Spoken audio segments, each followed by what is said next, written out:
what's up, everybody? Hopefully Wait, this let's redo that again. And action. All right. Hey guys, welcome to the Not So Famous Podcast. I'm Gabriel. And I'm Jeremiah. Yes, and we are finally back. It's been a while. It's been like 2 months. Has it been 2 months? It has. Wow. 2 months we've been kind of stagnant for a little bit. Lost all 5 of our subscribers. Did we really? No, I have no idea. No, not the only 5 people that watch our videos. Yeah. I just enjoy making these. They're fun. Sit down, talk, BS. What episode are we on anyways? 56. No. I was right the last time. No, you weren't. No? You were wrong the last time. I was right the last time. What did you say last time? That was like the first time I was right in like 40 episodes. This is 57. I don't know. I think I I'm have right. no idea. Like literally, I have no idea what's going on. That explains a lot. Yeah. Well, a lot has happened since our last podcast. Like, a lot has happened. Everything's kind of, I wouldn't say it's blown over with the whole election thing, but our new president got into office. Yay. Joe Biden, not very happy with that. Election stuff has kind of been pushed under the rug. I don't know. I voted for Joe Biden, so. Yeah. This is going on air, so I voted for the guy twice. Oh, so that's so we don't lose or Yeah. so our video doesn't get banned. Yeah. Because there was no election fraud. No, not at all. No voter fraud. Yeah. But all that's kind of been swept under the rug. And It really has. we're Thank you, by the way, for bringing this up. Not a problem at all. We're starting to bomb Syria. Finally. Yeah, let's get back into war. Yeah, and apparently Biden has given us the vaccines. Mm-hmm. Under his administration. Yeah. Trump never did anything. Nope. I say that sarcastically for those who were listening. I don't. Go Biden. Dude, I hate you so much. Get off the Biden train, man. Toot. I'm here for 8 years. Toot. It's more of like a little old person fart. I don't know about you, but Biden in 8. It's gonna be Harris. Harris Biden. Have you heard recently? He's kind of going down mentally. Oh my gosh, yeah. Wasn't there? I thought I saw a video where he used the N word. Yes. Did you see that? Yes, that was cringy. I'm like, wow. Whoa. It's just one of those things where you have a couple words together, but yeah. He said them all together, and just happened to sound like the N word. Yeah, do you know on YouTube, if you watch the caption, it actually says the word. Really? Yeah, it doesn't bleep it or anything, or it did. Wow. Yeah, crazy stuff. Huh. Well, I know there's one word. You're not black unless you vote for Biden. That's true. So I'm black. I don't know how to take that. I'm transracial. Is that what that is? That is literally what it is. What is it? You lost my train of thought. There was a time when Biden, he was standing in front of... What's that? You just pulled a Biden. I did. Yeah, lost my train of thought. Yep. I did it again. Yep. I think my running mate should just... Take over. Yeah. But he was standing up in front of... he was on camera, up on stage, doing his thing. And he's like... He paused for a second and was like, why am I here? Did you just say that? Why am I here? I wouldn't doubt it. He's that far gone. Dude. And people are proud of him. I am. Don't hide it, man. We're not even at that point yet. Stay strong. We're getting close, though. We are. Are you just practicing? Yeah. Yeah, Biden! Yeah! I don't have guns. Second Amendment, bad. I'm towing the party line. Yeah. You're doing an awful job at being a Democrat. I don't know what you mean. They're gonna be like, well, to prove that you're a Democrat. Oh, Charlie. This big dude's gonna come out. All right, now this is Charlie. You're gonna have to kiss him to prove you're a Democrat. Wouldn't be the first time. No.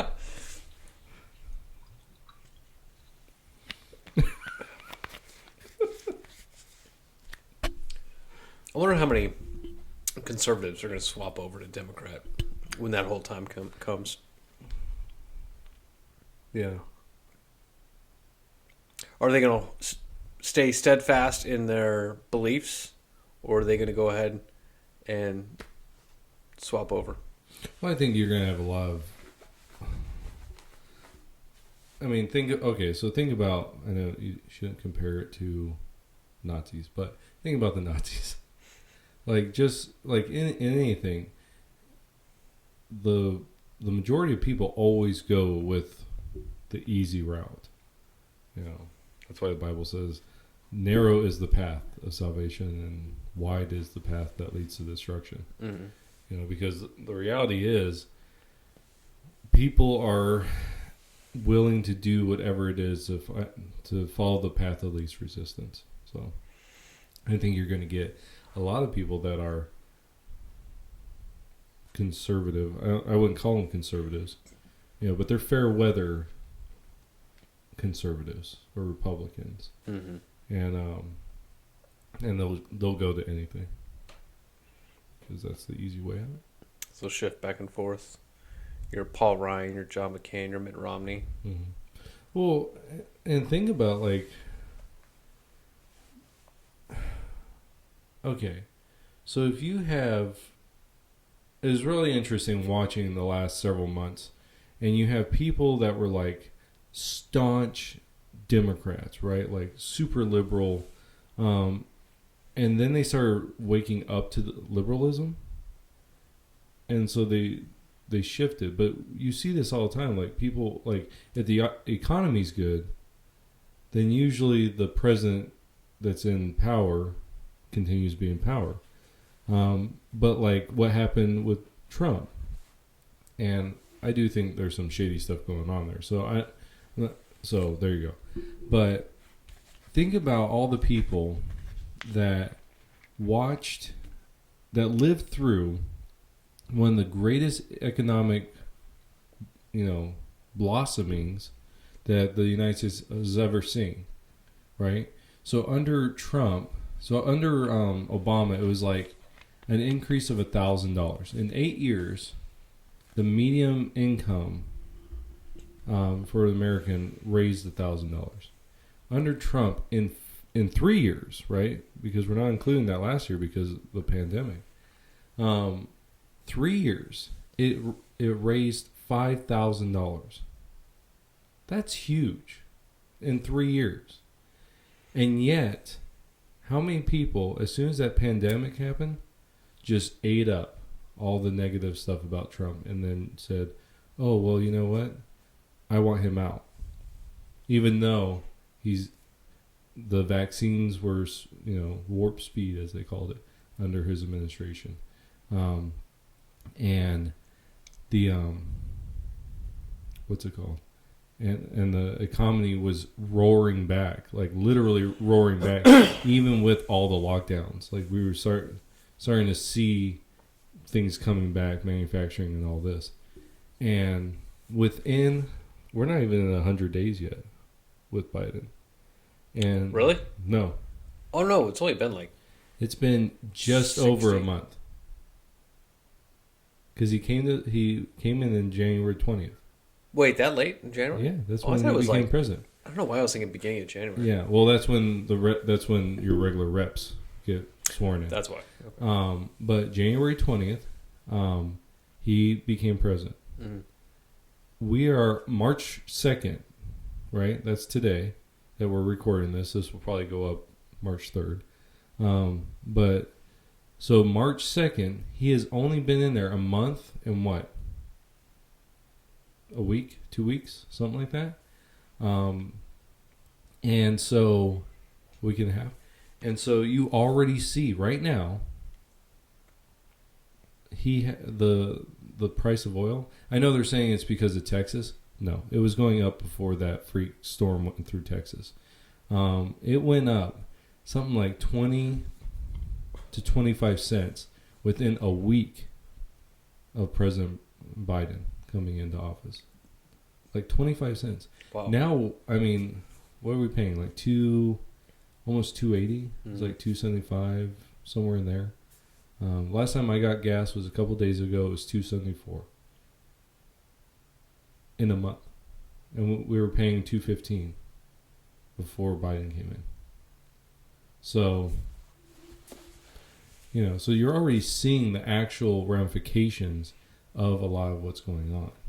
And a lot of those took him like quickly, just like that one, but also the 30 executive orders he did in like a week. Yeah, it was 37 within his first week, which they were showing executive orders overall, and you had some presidents that didn't even have 30 in their 4 years of term. What was the one guy? I think he was only in there for one term, and he purposely did not run again. I can't remember the guy's name. I've heard an argument. I wish I could remember his name. I've heard an argument that they say that he is the best president ever because he went in there and he did nothing. Meaning he didn't try to make the government bigger. He vetoed things that he didn't feel like was right. He approved things he felt was right. And then at the end of his term, he said, I'm not running again because I don't need to. Now, did you ever know about him? I didn't know about him until I was listening to a debate on who is the best president. So, you didn't know about him? I've never heard of. Maybe I've heard of his name before. Yeah, you probably have because he was in the 20th century. I just can't remember who it is. I would have to use my phone to look it up, but we use it as a video camera. So, well, here while you're going through that, I want to say it's Cleveland, but I don't know, or Garfield. It's one something like that, But because there was no craziness, there was no crazy mass hysteria about anything about this president. Just kind of thrown under the rug. Yeah. Well, what about the Hunter stuff? The what? Oh, the Hunter Biden stuff? That got thrown under the rug, too. That just kind of dropped off the cliff. Do you remember Epstein's girl? What is it, Max? Giselle? Yeah. What about... Have you heard anything about that? No, that went just boom. Nothing. You were... Every once in a while you'd hear a story, right? Nothing in the last month. 0 on her. Isn't that crazy? So, yeah, there's a lot of things that are being swept under the rug. One of the things that I have a bunch of papers here of things I've been collecting over the 2 months we haven't been here. Yeah. I just want to say to those that are watching, almost 100% of that is Gabe's fault. What? I think it was one time I said I couldn't meet. Okay, was it Grover Cleveland? It might have been. That was 1893 to 1897.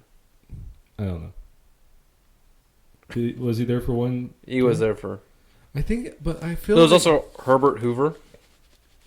I don't think it was Herbert Hoover. See, look, man, everybody... was it... What was Eisenhower? No, it was. I know it was before that. It was before... Oh, no, he did a longer term. He did 2, but why did they have him for 1 year? It was before World War II. I know that. Okay. Maybe it was Cleveland. I just can't remember. No, Calvin Coolidge, no. We did 1 term, though. Maybe it was Coolidge. I don't know. I would have to look it up. Yeah, so anyways, I wanted to talk about the Capitol Hill riots.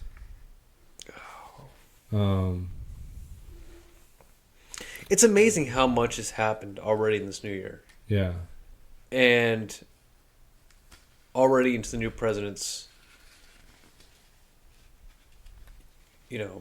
first year of presidency. The first 3 months, 2 months. Wait, 1 month. 1 month, excuse me. Right. Okay, so Okay, because I have a lot to get off my chest. Okay. Okay. So the Capitol Hill riots, quotation marks riots. What were your thoughts on those? 'Cause we haven't really talked about it. No. Even in So our own personal. my thoughts. Well, one, it wasn't Trump supporters Okay. because the Trump community, yeah, they're pissed off. Yeah, they're angry about what's going on. But as we've seen on all the protests that have taken place, no fires have started. No riots have taken. There was no criminal damage. We're looking at very peaceful protesting going on.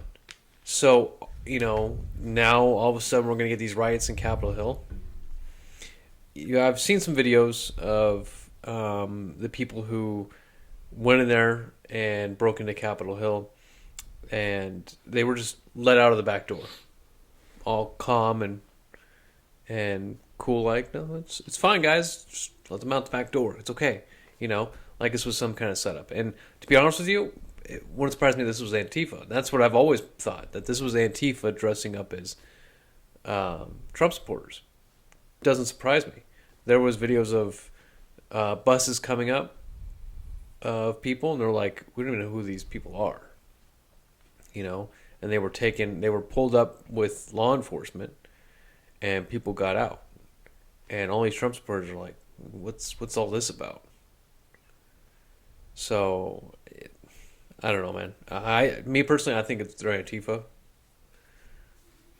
Especially with the Capitol Hill. There was one video, guys looking at the law enforcement for Capitol Hill saying, why aren't you guys doing anything about this? Like, what's going on? Like, this is our building. Like, stop this. Trump supporters saying that. This is our building. Stop these rioters from coming in and destroying things. Mm-hmm. And they're just standing there like, nope, we're just going to let it happen. And it's like, no, this was a setup. There was very low security going on. Mm-hmm. And if they were that worried about something happening or taking place, the place would be boosted with security. But in videos of them coming in, you see one video of a law enforcement officer. He's like backing up, and there's rioters coming up, up to him and stuff. And there's just one officer in the hallways. It's like, where's the other officers at? Where's D.C. police at? Mm-hmm. There would be a lot more law enforcement presence there. Where's the riot control? What's going on? Right. But no, it's very minimal. Mm-hmm. And it's like, wow, like this is planned. This is to make Trump and their supporters look like, put a bad name on them. Mm-hmm. And now we're being called Nazis. We're being called terrorists. So it's a setup against us. That's what that is. Mm-hmm. So that's my thoughts. I'll bill you later. Okay, so picture, if you will. Oh gosh. Okay. This conspiracy of Jeremiah. Okay, so I've been watching all this going on. Mm-hmm. I want to just put all of this into perspective for you. Okay. Okay, so this is from me, all right? This is your view. This is me. So this is, as I'm piecing all this junk together, I'm going to share with you all these ideas. Of you. These are all ideas of you. This is my opinion. Remember, Biden supporter? So God, I hate you so much. Okay. Before November 3rd. Okay. No, it was on November 3rd. There was a post going around on the Antifa pages. So this was reported that Antifa was saying on November 4th, go to these Capitol buildings and things like that and dress as Trump supporters and cause damage. Okay? Now that didn't happen. Right? There was, at least we don't know about it. It wasn't reported. Okay? So then you have November 4th. And then you have everything with that. Right? You have you have literally people caught on camera taking out bins out of nowhere. And when the counters are not there, taking out these bins and counting from those things. Then you see, you have pictures of, we talked about the poster boards being put up so that people can't look inside. So you had all that on November 4th, right? Then come to November 6th, January 6th. And I have to say, when people say things like, well, when it gets to the judges, then we'll be able to do it. The whole judge thing was, and this is what the Supreme Court said, right? Nothing bad has happened from it, right? So you can't. So the whole idea of when you bring a case, you have to have standing, meaning you have to be hurt by whatever happened, right? So if my neighbor's house gets broken into, I can't take the burglar to court because I don't have standing. Right. Okay. So when these people would bring the voter stuff before the court, the judges said, you don't have standing because you have not been hurt by this. And then when, like, after you've been hurt, right? The judges said, well, now it's too late. We can't do anything about it. Like, this is the thought process, because there's nothing in our system that fixes this, that fixes the voter fraud. So you have all that. Then you get to January 6th, and you have Trump speaking, and they literally done this timeline where as Trump is still talking, right? That's when the riots happen. So you have Trump supporters listening to him, and now they're going to march down to the Capitol, right? And as he's talking, the riots happen. Like, that's when you start seeing the very first instances. And it's like they put it into perspective of how long it takes for them to actually walk down that. You would have to like really run in order to get to where the riots happen. But, and this really pisses me off. Okay, so today I read that I think it was today. I read that the FBI was being grilled about what happened, and the acting FBI director, I can't remember who it was. He says there is no evidence that anyone linked to Antifa was in the riots. Okay, that's bullcrap, because there's literally video of this one guy who's linked to Black Lives Matter and those groups, has been a part of those riots over on the West Coast. They have a video of him standing up, cussing and inciting violence before the riots. And guess who was in the building? That guy. He was in the Capitol building recording it. Oh. He's a black guy. Yeah. Then CNN has him on as a journalist, even though he incited the violence. He was in the Capitol. And he was charged. But there's no evidence. And that's just one example, right? Mm-hmm. You talked about the buses and things. Yeah. Well, that's just one example that is crystal clear.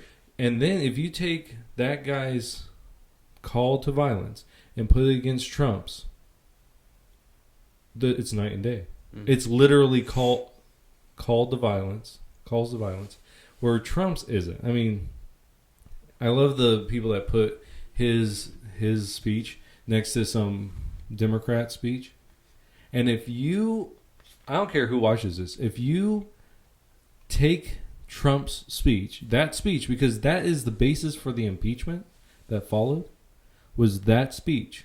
If you take that speech as hate, as calling people to go and do violence, then you have to say Maxine Walters, she committed she said things like, you can't allow them, talking about Republicans, you can't allow them to even eat. You have to disrupt them.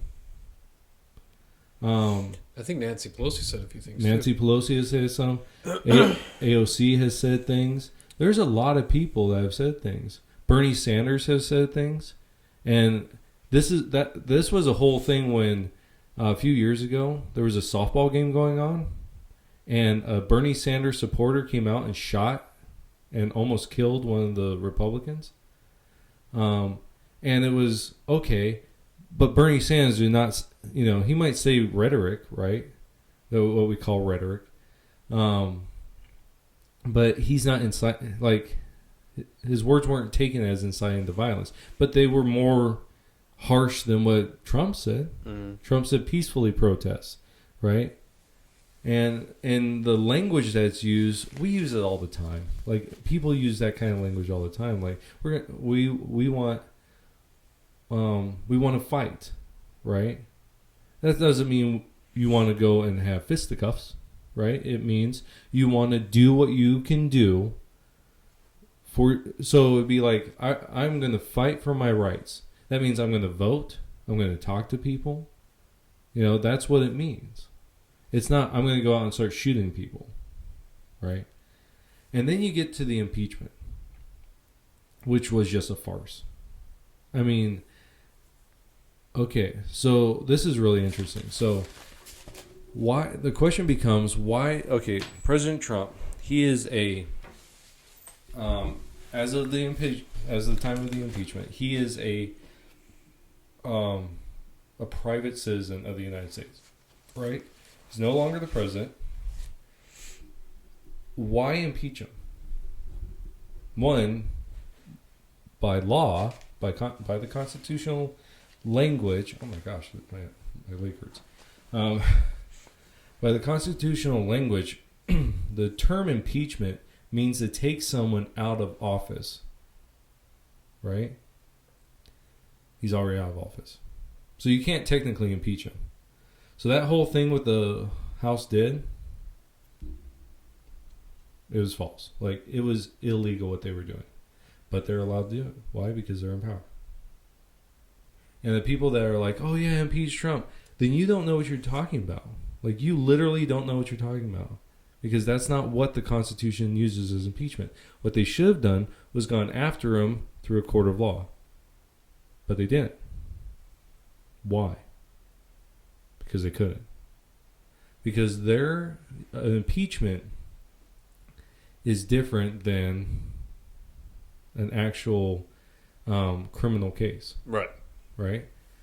So, if you watch the impeachment things, they doctored evidence several times. They cut clips. Literally, there was one time they cut a clip, and he says something, and then it changes, right? The picture, and it's a jump cut, and it's an obvious jump cut, because now his inflection completely changed, and now he's saying something else, and so they splice these two things together and say, "See, this is what he said." And then another one was, they get up there, right? And they start talking about this Republican senator who they go, it is reported that this Republican senator was sitting with the governor while President Trump called him. And this is what was said. And the senator is in the room and he goes, that is false. That never happened. And he yells. You can hear him yelling. And the guy looks over and you just see dread on his face. Because now his witness completely denies it. And they had to retract what they said. They never said it was false. They just said we are no longer to put that into evidence. On top of that. So this is doctored. So if you did this in the criminal law, you would be thrown into jail. Because you are falsifying evidence. But they can do it in the impeachment trial. Because it's not actually a criminal thing. Right? Don't they swear under oath, though? They do. It's still perjury. So you have these things that are going on, and the media is complicit with it. And so it's like all these things don't add up. You have the voting stuff. You have the riot stuff. You have the impeachment stuff. None of it adds up until you get to the understanding of it's not supposed to. It's not supposed to be cognizant. It's not supposed to be logical. It's not supposed to be true. Because it doesn't matter. All that matters is power. And things like, we want to, people were talking about sex trafficking several months ago. They were hashtag I won't be silent, about this crap and all, and they're just putting on Facebook and, oh yeah, good job, warriors. Why don't you actually get out there and stop sex trafficking, right? Be pro border wall, because that's actually something that's supposed to help stop sex trafficking. Mm-hmm. Okay, where's the uproar of Biden taking away the task force to do that in one of his executive orders? He literally took away a group that their purpose was to stop sex trafficking. He stopped it. The Mexico City agreement, whatever it's called, about the U.S. will no longer, under Trump, the U.S. was not sending money out of the country to help with abortion, to fund abortion. Biden stopped that. We are now going to send money across the world to help abortions. And yet, the majority of people here in the United States do not want federal funding to go to abortion. But the way they get around it is this is just aid. This is medical aid to other countries. No, it's abortion. It's helping abortion. It's help killing children. And then you have the Equality Act that's coming out. That is a direct attack against religion, or religious institutions. Because now you can't discriminate based on sexual preference. So here at our church, if this passes, which it probably won't, but it's getting closer. So maybe not this time, maybe next time, right? Church better never let me go.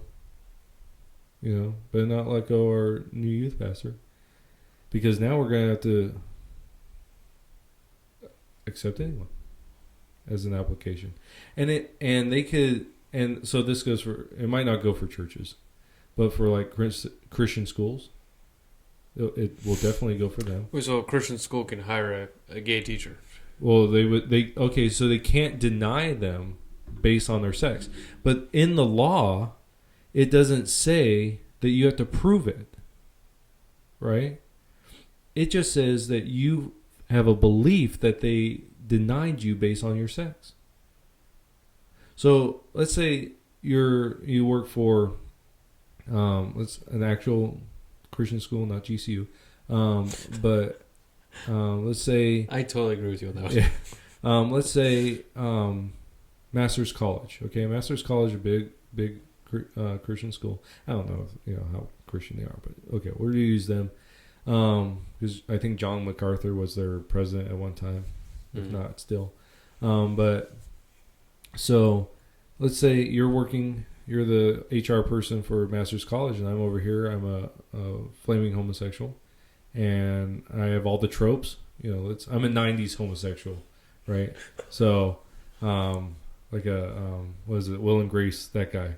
I'm that kind of homosexual, so I'm very apparent. And I walk in and I sit down, and I'm not qualified to work at Master's College. I want to be a professor. And you're like, well, you don't have a master's degree. You don't have a doctorate. You don't have a master's degree. We're looking for a theological teacher, and you have botany as your undergraduate. You're not qualified. to even like attempt to be at this position. And all I have to say is I can report it and say I believe they denied me based on my sex. And now there's an investigation. Wow. So they're making it easier for people just to commit false accusations. Yeah. But and then okay, so false accusation, right? So it came out just this past week, 2 years ago, back in 2018. There was this black girl was eating lunch at this dorm. And so the story was this white cop approached her, harassed her, and she videotaped the whole thing. Okay, so she videotaped the whole thing. And it came out that a janitor saw the girl and reported her. And she says it was racial profiling. A black woman can't eat her lunch. One of the janitors had to go on leave. The one that actually made the call. Another janitor who she accused as being the one janitor, and a lunch lady who had told her that she shouldn't eat in that dorm, both suffer from like anxiety. So they had to take off because of everything that was going on. They had to take off because it was an actual medical anxiety, not like what triggering what people get anxiety over. Mm-hmm. The cop, I don't know if he got fired or he just had to go on leave, because she said that he was there armed. And then like several other things happened. So several people's lives were impacted by this, right? It comes out that the dorm she was eating in was closed. Like completely closed. No one was supposed to be there. And so that's one thing. She was told she shouldn't be there, right? Because it was closed. Mm-hmm. She was in the lobby. The janitor called because they are not allowed by school policy to engage, to let someone know they're not supposed to be there. So this janitor called. The police officer showed up. It's a campus security. They're not armed. Like, none of them are. So all of these things were false. Her whole story is false. And in the video, if you watch the actual video, the guy's very nice. The whole time. Never harasses her or anything. So several people's lives are impacted. Money has been lost from their lives. They're going through medical, problems, all because of a false accusation. 2 years this has gone on. Because it just stopped. I don't know why I haven't heard about this. It's one of those things, right? But okay, so but that's what happens though, is you provide something false to slowly stir the pot. Mm-hmm. And what that does is it creates rumors, and it begins to eat itself up. Now, in case of the religious aspect of that, was it executive order or law that's going to be passed? Oh, well, it's called the Equality Act. It passed the House. Right now it's in the Senate. Excuse me. So let's just say that does affect religious institutions. Well, it will. Christian schools and parachurch organizations like Teen Challenge, like those, they're not churches. Right, okay. But it won't. I mean, you guys are a place of. I'm not saying you guys are a business, but you do hire people. Mm-hmm. So you don't think it will affect you guys, though? I think it will. You know what's really interesting? Just a little business. Okay? This all is coming out, and this is the conspiracy guy in me. I got a letter from our local assessor that's requiring me to have all these things. They're like, you need to prove that you're a 501c. And these are all the documents we need. I'm like, we have been a church established church for over 30 years. Why is it? And they're just now asking you for that? And they're just now asking. And I do every single year. I do a report to the Arizona Commission, Corporate Commission, because we're a 501c corporation here in the state of Arizona, and so we have to do that every year, a report.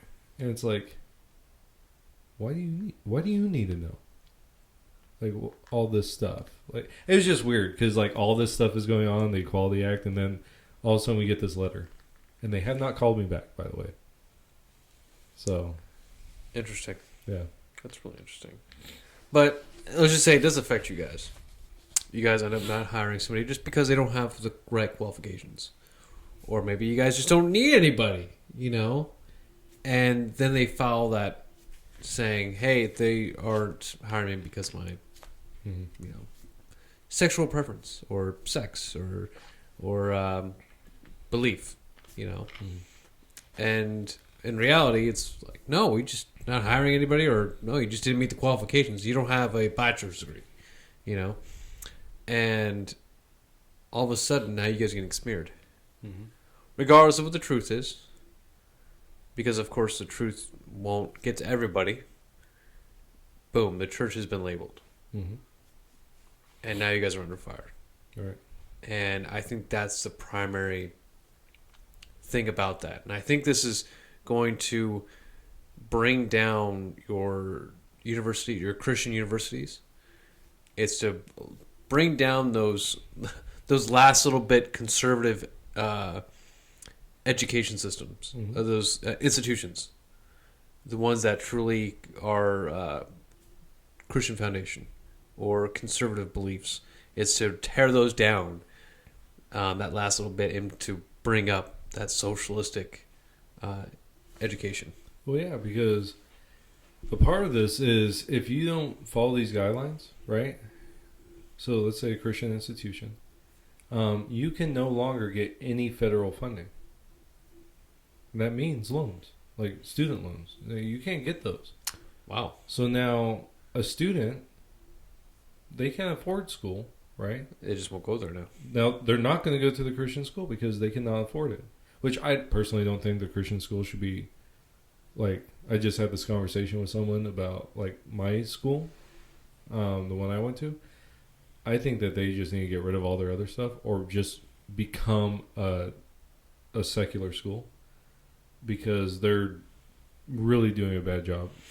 Oh, Simpson being is? the Christian, yeah. I don't want to call them out, but okay. Oh, yeah. I'll call GCU is not a Christian campus. Yeah. You guys are... GCU sucks. Okay. Yeah. I'll blast them. That's a crappy campus. I think, like, they should just not be a Christian school. Yeah. But yeah, that's a part of it. So, if they don't follow these things, so you're going to see all of a sudden these big Christian institutions go way down.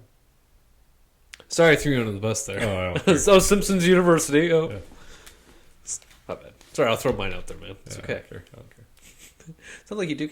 Are you sure? Because you were quite quick on jumping on that Biden train. Yeah, you know. I'm still in. So, but it's when you really take a step back and look, our conservative views, our Christian beliefs are really under attack, and it's one of those things now. Is like before they were slowly putting on weight on us, you know, very slowly, but now you're really starting to feel this weight coming on, of like, wow, like we're under pressure now, and you know, it's not going to affect me as an individual yet, but it's affecting, you know, it's like this. You have a country, and we're in the main capital. Let's just say it's in the center of this country, and we have created a war, and we are slowly going to be getting invaded. Well, your border towns that border our country will start taking it, you know, either fighting back to the other country or whatnot, and you're just like, wow, like, you know, that sucks, you know, but you understand that you're going to be getting attacked, but of course you don't feel it yet. Right. You know, until it's hitting your borders and you're like, oh my gosh, like it's getting closer. And that's how I'm feeling like it's what's going on right now with this act that's coming out, with the attack of the Christian faith, the whole abortion thing. I mean, we are really we're getting hammered. And then if you look at like just within that month, right, since Biden took presidency, you've had a sharp increase of voices being censored, right? So, of course, Trump was taken off. You have several. Project Veritas was taken off of Twitter. Parler. So Parler was shut down. I think it's back up, but there is a lawsuit. Or it's back up, but I felt like, you know, it's like, oh, our systems went down. Now they're back up, weirdly, huh? And it's like there's something like a virus inside it now. Yeah. You know, like those movies, spy movies. It's like, cameras went down. Oh, they're back up. But now it's like, you know, now you can't. It's a fake one. It's a fake camera. Yeah. That's what I feel like is going on. Like, there's something about the app now that. Oh, really? That's just me. Like, you just don't come down, and it doesn't help the lawsuit just to bring it back up online. If there's a lawsuit, you need to keep following through with what you're doing. Yeah. You know, if I'm Twitter and I bring up Trump's account back up and say, all right, Trump, here you go. But there's a lawsuit between Twitter and Trump, that doesn't help Twitter at all. They're like, okay, we know we did wrong. Here's your account, but we're still going to do our lawsuit. Well, it's not helping you guys now. You know, if you're having a lawsuit against Trump or Trump's having a lawsuit with Twitter because of banning the account, Twitter needs to keep that account banned and stay strong in what they believe because that helps their cause. It helps their case. So it's just weird seeing Parler come back online and a lawsuit still going on. Well, you know what's interesting about that whole thing? Look how fast it was turned off. I mean, it was literally just... Yeah. You know? And that speaks to the, you know, people say, well, why don't you just go make your own Facebook or whatever? You can't. Because these bigger companies hold the rights to your ability to run something. You know, like our website. It's not our website. We pay to have it on a web server. You know? So it's not ours. And any day they could just go... In fact, that happened. I went on there to fix something that someone had pointed out. I go on there. Same thing I did for the last 2 years. Went on the same website. I have it autofill, so I don't have to worry about it. Click on it. Cannot be found. Clicked on it again. Cannot be found. You know, I finally called them, and they said, "Oh, they did an update, and it's not working. So go here. So let me give where you should go, because where I would go every single time, it redirected me to another site, another sign-in site. So she said, "Here's the other site. Use that one," and I was able to get in. But it was just like that. Like they did an update on their side, and now I can't get in. What about your Facebook? What about YouTube, your Google accounts, your Yahoo accounts? I mean, just all it takes is a flip of a switch. Yeah, and you're done. Yeah. It's just like these videos we do. Mm-hmm. This podcast we're on. Our thought, we're coming out and really like the way Twitter is right now, the way Facebook is you share things that are opposite about the election. You post things about election fraud, your opinion, your view, your thoughts, and you're considered a Nazi, and the video gets taken down. Yep. And I'm curious to see how far we've gotten with our videos. That I'm surprised the few people, even the one gentleman that commented before, and you had a dispute with them, and we talked about it in our video before. I'm surprised he didn't report our video. I think he's a little thicker skinned than we thought, but. I had a guy that didn't report our video, but he said this is clickbait. This was on our church video. He said this is clickbait. Clickbait. We put a lot of effort in this, by the way. What? But but YouTube can simply go click. Doesn't abide by our guidelines and standards. Okay, so there's a guy named John Level. He has a network called Warrior Poet Society. Mm-hmm. And right after the Capitol Hill riots, right, he posted about how can we be peaceful when there's so much hate and violence, right? It was taken down by YouTube for hate speech and inciting violence. Literally, the video was about how to be peaceful, and it was taken down. And so it's like, you can't win. Like, if you're a conservative voice, you cannot win. And I think it's going to get more and more like that. I've been watching I follow several Christian apologists on YouTube, and they've had videos taken down. This one, it's Acts Apologetics, Acts 17 Apologetics, and he had videos taken down that were specifically calling out sex trafficking, and he had them taken down.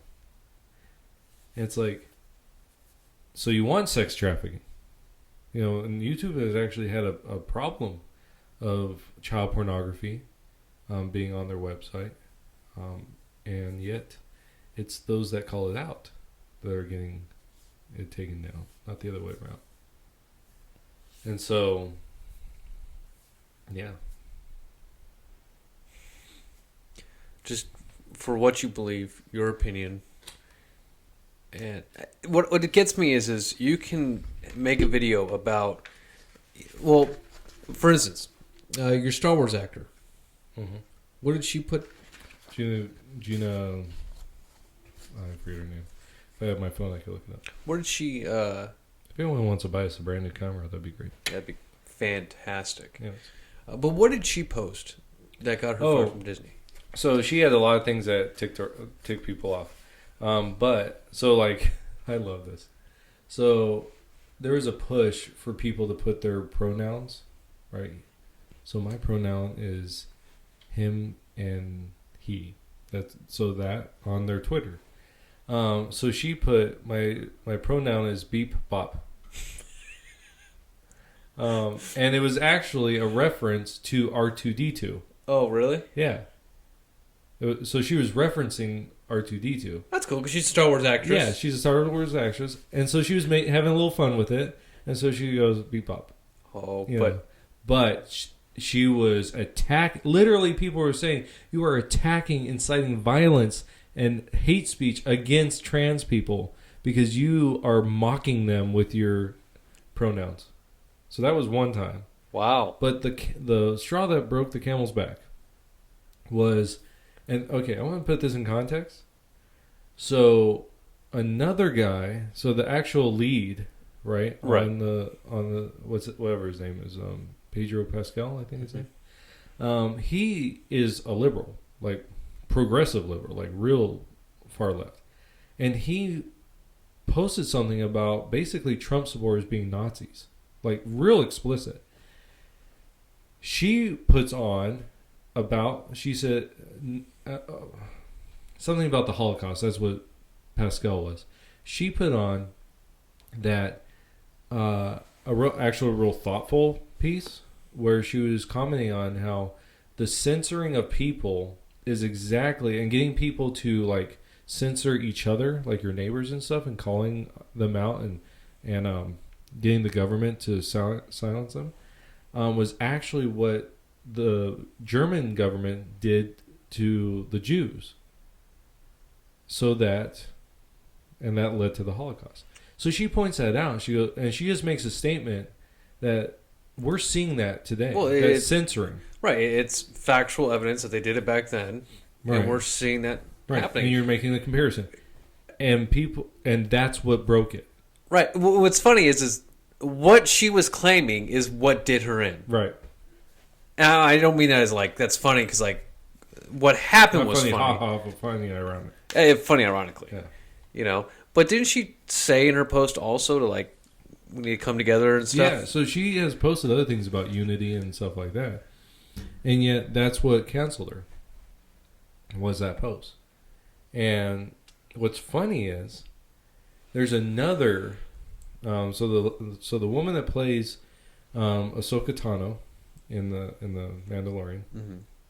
she is also. They're trying to cancel her now because. Wait, who's this? Okay, yeah, you didn't see it. Wait, you're gonna spoil something for me, aren't you? No, I'm not, dude. It's been out for a year. I'm not gonna spoil it though. Okay, so this girl is the same one. If you watched, what's it called? Daredevil. She's the doctor. She played in first time I ever saw her. She played in Josie and the Pussycats as one of the girls. But she's played a lot of like act. Right. Okay. You know, she's not big name. She's a good actress, so I kind of like her. I would rather have seen a different Ahsoka Tano, but she was good. But so they're trying to cancel her, and this is the reason why. There's a trans activist or whatever that has said that her and her family have been transphobic and they've done all these things, and there was a lawsuit and all this. And so all this is being brought up, right? And she has come, the woman, the one that plays Ahsoka Tano, she has come out and said, yeah, and all of what that person said was a lie. Like, documented lies. And she goes on, so she's liberal. Like this girl is, I believe, from the way she talks. She's like, I support trans rights and all this stuff. But they're trying to cancel her. You know, they canceled some of Dr. Seuss's books today. I heard about that. Yeah. 6 books. So, I thought it was 3. 6. Wow. 6 books that are no longer going to be in print. Because they depict people as caricatures. Even though that's the whole idea behind transgenderism. Or caricatures of what femininity and masculinity is. They are canceling 6 books. Wow. Yeah. So the cancel culture is getting real bad. Yeah. I'm surprised our videos haven't been taken down yet. I think they're not very popular, that's why. No, I know. There's also, from what I understand, there's like the algorithm. It checks like the first like 5 minutes of your video. And then if you don't say anything too crazy, then it goes on. So that's why I was praising our Biden overlord. So the first 5 minutes of our video will... It gets trendy. Yeah. Go Biden! And then then the rest is like, Biden sucks. Worst president. I think that's in the algorithm. We just screwed it up. I just said Biden sucks. That was it. We're opposing views though. It's true. Biden's so great. Oh my gosh. All right, you ready for a different topic? Yeah, hit me with another one. Hit me, baby, one more time. All right. For you Gen Zers or young millennials, what's that reference? I feel like an old like a dad coming in to sit down at breakfast and whips out his paper, just like, oh, and there's this. All right. So this is the future of the coronavirus, an annoying childhood infection.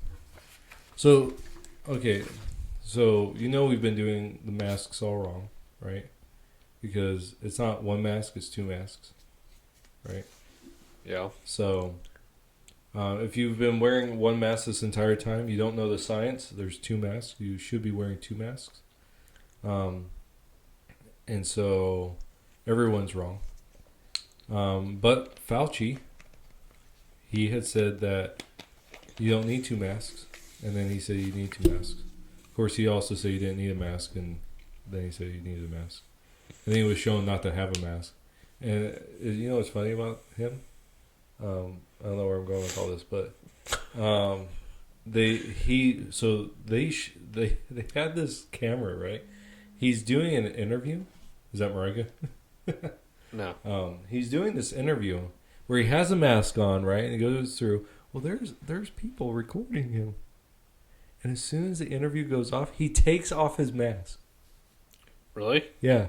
He just pulls it down, and it's not like he's adjusting it, pulling it down, and like maybe, like fixing and then putting it back on, because there's people in the room. No, he takes it. Whoops, he takes it off, like just puts it under his chin, and just like stretches, walks around. It's like, yeah, masks work, you dingbat. Well, did you see that one video where it's off the side of the stage and they're not wearing their masks, and he's like, "Oh, it's time, okay," and he puts on his mask, walks out to the podium, takes it off, like so he can address the audience, and it's like, really? Are you serious? Oh, I didn't see that. Yeah, it's like that was a total lie. Yeah. And I'm like, I'm shocked. I'm really shocked. I'm like, wow. Everything you're saying is just complete garbage. And it's funny. I heard this thing where it goes, this medical professional was like, the cloth and surgical masks don't help at all. Right.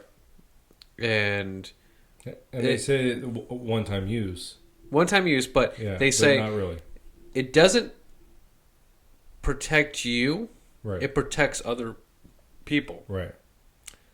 So, okay, what if That's the other... why when you go into a hospital, they don't wear masks. Like, normally. Right. They don't wear masks, but if you're sick, you have to wear a mask.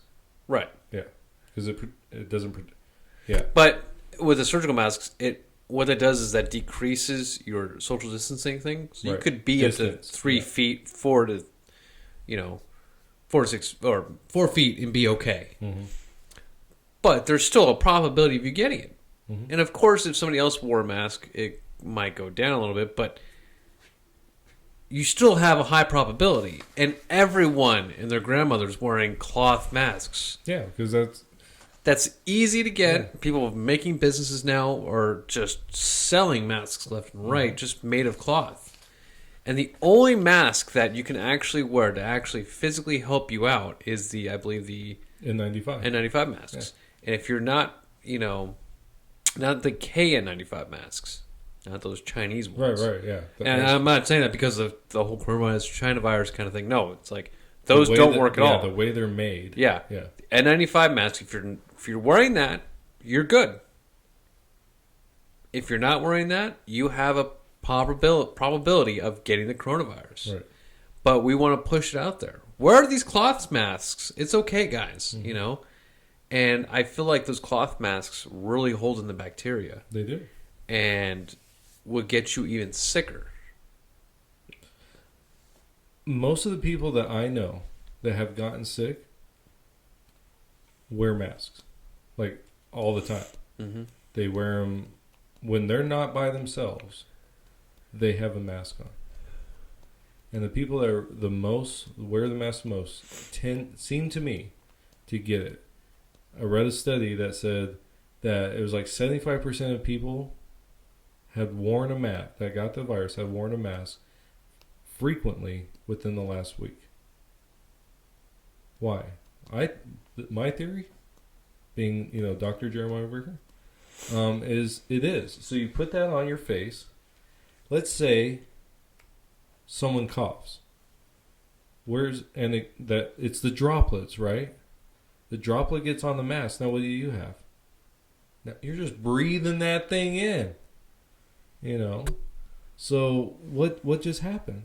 Mm-hmm. Because so at the beginning of all this, they were saying 6 feet, right? I remember listening to a doctor. He said, the reality is, if you cough 13 feet, that's how far that cough's going. The droplets, right? He says, if we really want to do this, distance 13 feet. But we're not going to. Because 13 feet's a real... People don't understand how far 13 feet is.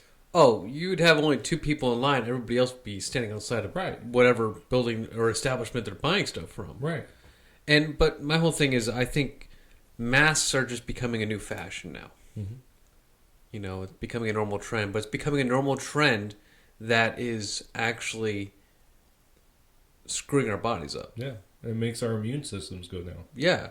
It makes it more susceptible to getting sick. Mm-hmm. And I'm sure we are getting some deaths just from people getting sick from the masks. Mm-hmm. It wouldn't surprise me. So I don't know.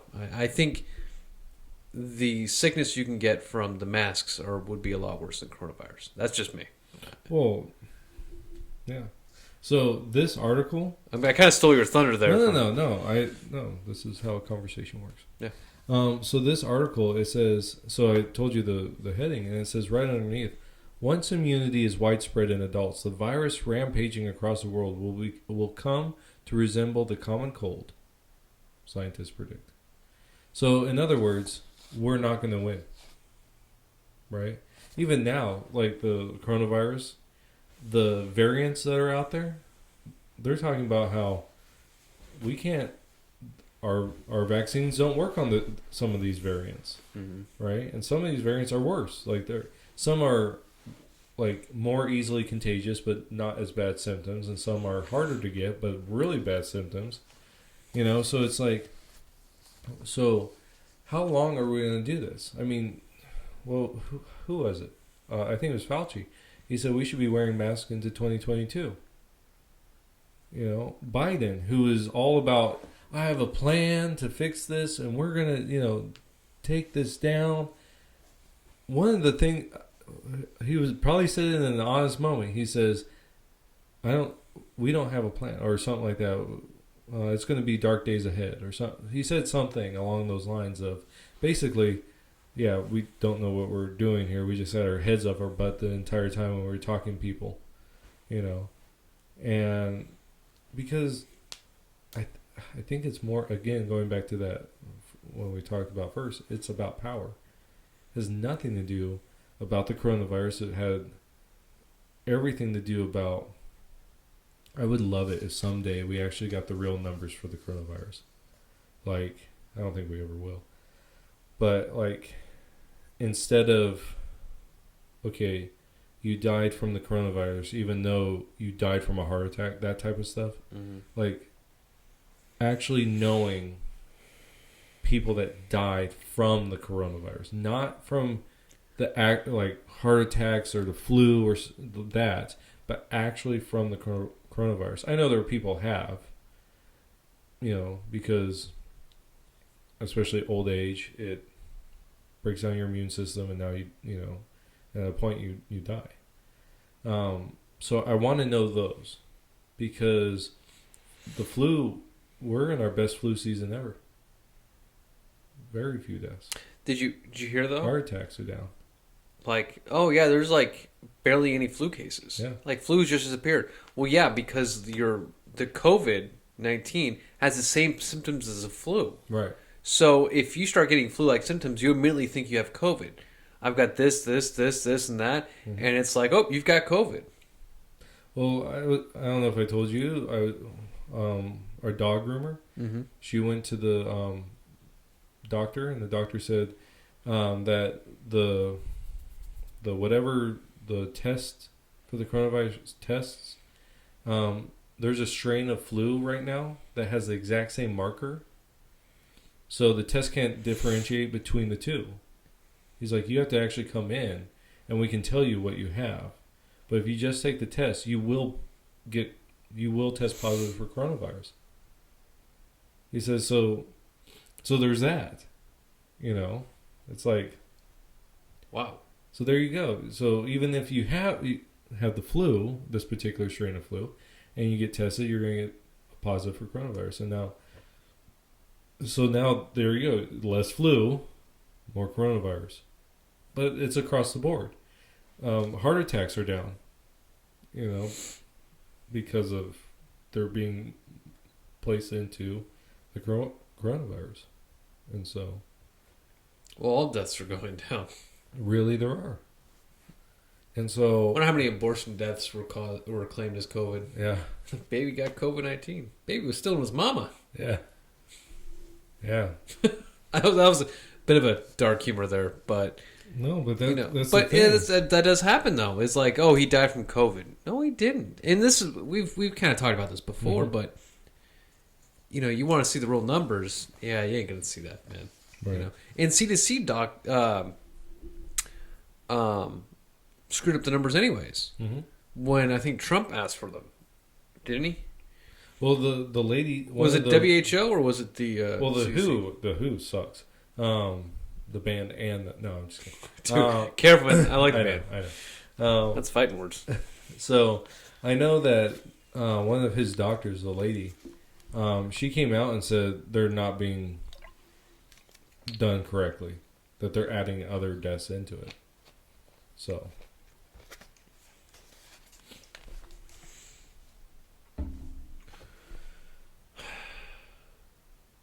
Oh wait, should we do another Go Biden thing? So our Oh, video yeah, doesn't get Go taken. Biden. Yeah, Go Biden. Yes. All right. Okay, we keep our video up. I'm really wanting our video to be taken down, Yeah, just so we can be a part of this, because I feel like we're left out. Like I know our podcast isn't famous. I know there's barely anybody watching this thing, and that's fine because Hi, Mom. yeah, hi mom. No, They don't even watch. no, I haven't watched. Hey mom, did you watch my podcast? No. Who watches crap? You guys barely have any subscribers and views. I'm not gonna watch your crap. But also, plus, if someone can watch our videos and at least get some kind of information or learn to think for themselves, and I think that's the biggest thing to take from our podcast is if you can just think for yourself on something. If we can just jog your mind a little bit to just think outside the box, you have a certain thought process. Put yourself in someone else's shoes and just think about it a little bit, Right. I think we've achieved our goal because that's what's hard with society right now is they don't think for themselves. They go whatever is coming out of the TV, whatever's on Facebook, whatever's on Twitter and Reddit. That's what they go by as truth. In reality, it's not. Right. So if you can take anything from this video, whoever's watching this is think for yourself. Test what is coming in front of you, whether it's on Facebook, Twitter, Reddit, YouTube, CNN, Fox News, whatever you're watching.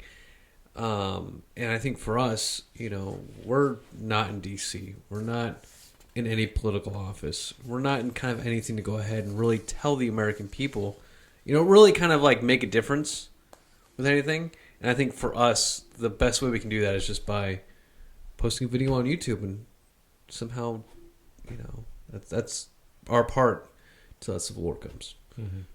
Then it's pop. Yeah. Boogaloo. But I think that's, that's at least makes me happy knowing that at least I'm doing something, Right. providing some kind of information out there. So are we ending? Is that? No, we just keep going. No, that was a nice ending. That what you think it was? Yeah. Did you have more? We can I got two more things. Oh, do you want to go for another one? Did you want to end on that note? Oh, we can end on that one. We could actually end on it and cut it there, and then make another video. We'll switch shirts. Yeah, right. I don't think you'll be able to fit in this. No offense. What do you say? I'm fat? No. If we get taken down because of that. Fat shaming? Yeah, man. You're fat shaming your friend here. You thought it was a joke. Doesn't matter. See, we can't end on that now. We're going to end on, fat shaming joke? So I got two more things. Okay, go ahead. What's next? Let's pause, though, because I have to pee. All right, let's pause. Okay, pause. We're back. I just saw that. What? No. Oh, the game. Yeah. I'm interested in your next topic. I want to end on that one. That's fine. Okay. So this one. Okay. So this one is it. Okay, this is published. It says, "Here's a list of crimes on LA's new DA's do not prosecute list." Okay. So crimes LA's attorney DA. won't. Yeah. District attorney? Yeah. Is that what it is? Yeah.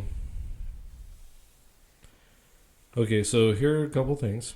So this list includes the not, that's not it. Oh. I am missing, pages out of here. I wonder if they got, one of these was really thick for some reason. Okay. Man, now I feel bad. I'm on the tizzy over here. Oh, Lordy. Huh. This is really weird. Because I have 3. I have 2, and it jumps to 5. Okay, so I'm only going to give you some of them. That's Apparently I'm missing the rest. So, trespassing. Huh? Yeah, so no longer going to... Man, it's completely not here. Like, I have 2.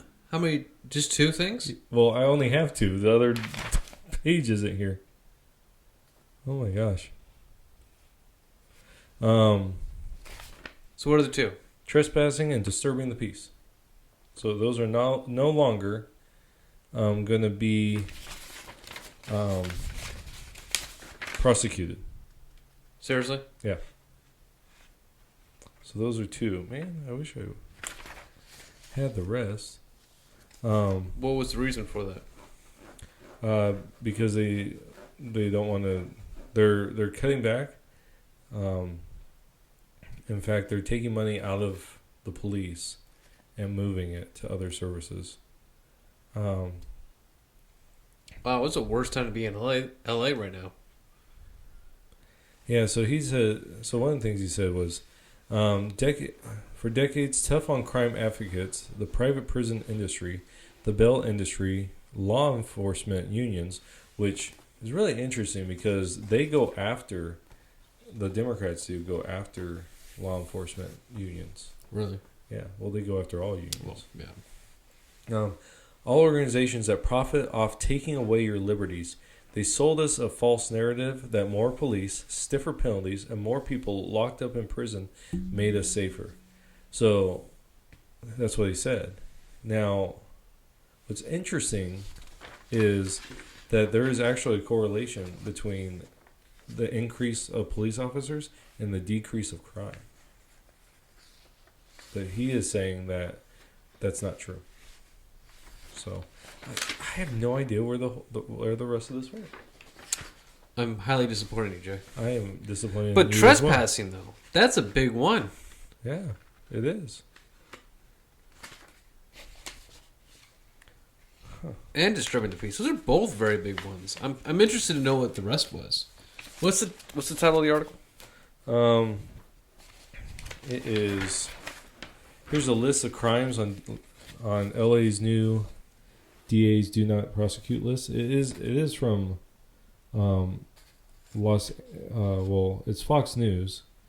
It's by Louis Cassiano. Hey, interesting that I'm such a horrible person. Okay, I got it right here. There's a list of crimes on LA's new DA's Do Not Prosecute list. Okay. So it'd be on page 3. Well, I don't know if they have page 3 on it. As of Tuesday, many misdemeanor cases will be declined or dismissed prior to arraignment unless factors for considerations exist. The list of offenses include trespassing, disturbing the peace, a minor in possession of alcohol. I read that wrong. A minor in possession of alcohol. Yeah, you read that right. Okay. I know, but I wasn't expecting that to be on there. So I was like, oh, really? Which, the reality is, if you live out in the country, that's probably not going to happen. True. Yeah. Driving without a license. What? Driving with a suspended license? You know what? So, making criminal threats? Okay. As we go through this, I would like to give my thoughts. So, minor in possession of alcohol. That should be, okay, I'm going to take you home. Right? Well, I think it depends on the age of the minor. Maybe. Well, I mean, I'm not going to seek prosecution on... Well, no, what I'm saying is, like, okay, if I'm a cop, right? And there's a group of teenagers and they got alcohol. I'm like, okay, guys, I'm calling your parents. You know, or I'll take you down to the station, and then we'll get your information. We'll call your parents and get them down here. You know, and if there's extenuating circumstances, like, okay, if you call my parents, they're going to beat me. Okay, well, then we'll have a talk. Right. Well, I think it's based a lot on circumstance. Like, you go out, the officer's doing a patrol in the desert, comes across a truck, 3 dudes, 3 kids sitting in the back of the tailgate just having a beer, BSing. Look, that's no, guys, give me your alcohol. we're going to dispose of it, and I'm taking you guys home. Right. You know. Now we catch 3 minors graffitiing with alcohol. Now I think they should be charged because one, they're doing a criminal act, Right. defacing public property or private property, and along with being in the consumption of alcohol. Yeah. See, I disagree. Really? Yeah. Well, you're wrong. Probably. But I to feel me, like. Go ahead. well, okay, for like that, and just in that case, I think it's getting the parents involved and getting them to like clean up. So meeting the property owners, having them actually do the service of cleaning it up. Now, if it's a second offense, I could see it. Like, okay, guys. Well, now you guys want to take it to the next level. Let's take it to the next level. Now you're being prosecuted. But I think like a lot of teenage stuff, I would see it more like, okay, you're in alcohol and you're driving, or you're drinking alcohol and you are like, it's more than just drinking the alcohol. It like there's harm in there as well. You know what I'm So saying? if there's property damage. Yeah. Okay. So yeah. So like the graffiti one, where he's Yeah, graffiti but I'm talking property damage where it's like actually going to cost something like yeah, where it's going to be like he busting windows. yeah. So okay, so they're out drinking and He's trespassing on a piece of property, causing a public disturbance. yeah, like we're getting But yeah, like when you start adding up a lot of stuff and then So hold on, a kid decides to trespass and begins disturbing the peace, yelling and screaming. This minor's in possession of alcohol. He drove there without a license. With a friend, he's not getting nothing. with a friend with a suspended license, and he starts making criminal threats. And what do you know? He's got drug and paraphernalia possession. Like he's got a pipe on him, and he's a bit of under the influence of marijuana. I mean, let's do meth, because actually no, he's a minor, so he can't be having weed under the age of 18, anyways. Public intoxication, really? What? Loitering to commit prostitution wow, and resisting arrest? wow. Now see, okay, that one, that might be one you should prosecute. But okay, so if I get a minor out here and he breaks my window, like at the church, as a pastor, I want that kid to work at the church. I don't want him to be prosecuted. You know, Right. Well, it all depends on what. Yeah, because you're trying to. It's kind of like that movie. No, it's not. It wouldn't be like that movie. Like Holes. Remember the movie? I didn't watch it. No. No. I've disappointed you. I'm not. Never mind. I want to break it up. No, but like okay, in my situation growing up, so I stole a bunch of stuff, right? I should have been prosecuted, like, and I was. But that to me makes sense, like, but like, I just have a problem of going too far, like, on the first offense. On the second offense, it's a reoccurring thing. Now, okay, you want to get serious, let's get serious. But what if you look in the kid's criminal history? He's done like 10 other things. Oh, okay. Well, that's what I'm saying. Like, okay, so if he has a history of intoxication, okay, well, he should be in a rehab, but more so than like a juvie. But if he has a history of like trespassing, burglary, destruction of property, okay, now we're getting there. This is more than just, you know. But if it's a like one-time thing, First time kids drinking Yeah. alcohol. I went to a party or something. yeah, and it's okay. Let's get your parents down here. This is a parent thing. Let's let them take care of it. You know. I think it's all about. To me, I feel like it's all based around what is taking place during that time. Well, I mean, Is he just chilling, or is he committing a crime while doing it? Yeah, I mean, okay. So let's say he. But you want a crime that would actually either cause physical harm or cause damage. Yeah, like money value. Yeah, like where it's really going to cause some damage. You know, like, okay, so, and let's say, okay, a couple of kids, right? A couple of kids just screwing around. They break a couple windows. Okay, especially Now, at someone's house, I think the owner of the property should make that decision. They should be the ones pressing charges, right? Mm-hmm. But let's say, at a warehouse, right? Abandoned warehouse. A couple of kids are throwing rocks, break a couple windows. Cops sees them. Never done it before, right? It's okay. I'm gonna take you down. We're gonna call your parents, and I'm gonna let them handle this. But I am gonna get the owner involved, and I'm gonna see what they want to do. And then as a police officer, I would tell them, look, this is what happened. They don't have a criminal background. It might just be two kids screwing around. How about we make them pay you, and we call it good. And I would talk to the person and ask him about that. Now, if he goes, no, I want to press charges, well, that's your prerogative, right? But I'm talking about as a cop, or as a DA. Well, I feel like a lot of cops would want to go that easy route. I think so. But when they are approached, they are met with resistance immediately, and it's like, guys, look, I caught you. Like, if you would have just been like, yeah, officer, I screwed up, y'all should be like, look, give me the alcohol, get the hell out of here, guys, come on, or get in the back of the car, I'm taking you guys home, right? But because you want to resist, because you want to right cause a scene, and you're escalating the situation, and cops are kind of like, look, I'm done with this now, right? Or cops are just kind of like, I'm sick and tired of, because they're going to take the kids home, and then the cops going to look bad,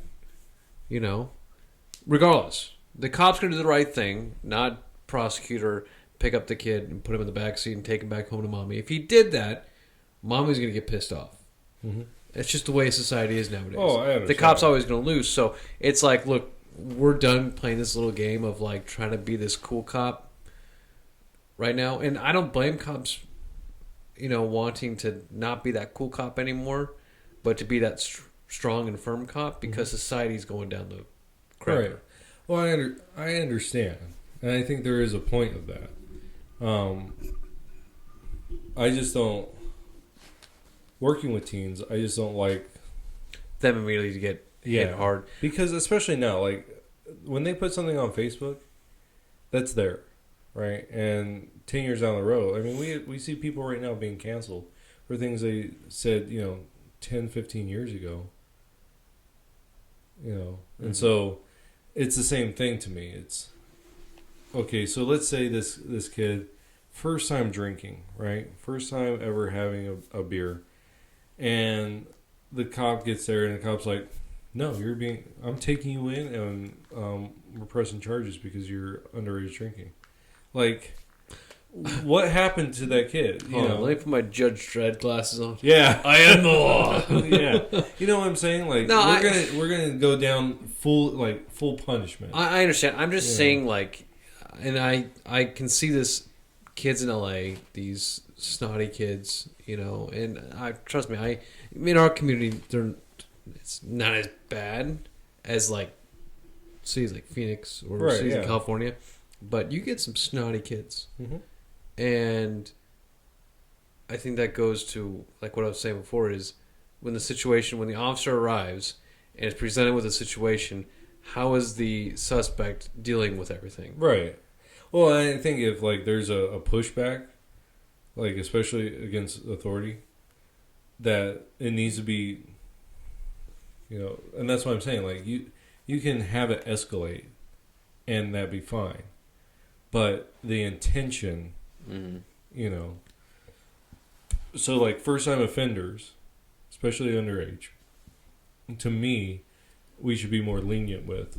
Mm-hmm. Now, if it's, say it's a 20-year-old, right, or 19-year-old, and they are drinking, they're out getting drunk, I think the cop should still be a little lenient.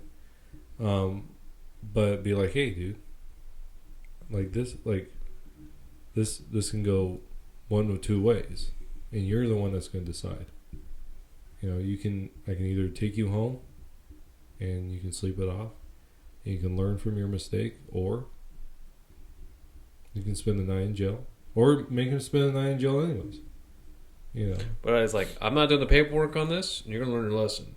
So you're going to drink all of that entire bottle, and you're going to hate it in the morning. Mm-hmm. And you're not going to do it again. Yeah. It's like when you get caught smoking cigarettes, and your dad's like, well, you're going to smoke the whole pack now. Yep. Dang it, Bobby. Damn it, Bobby. So, yeah, but I still think there should be prosecution. Right.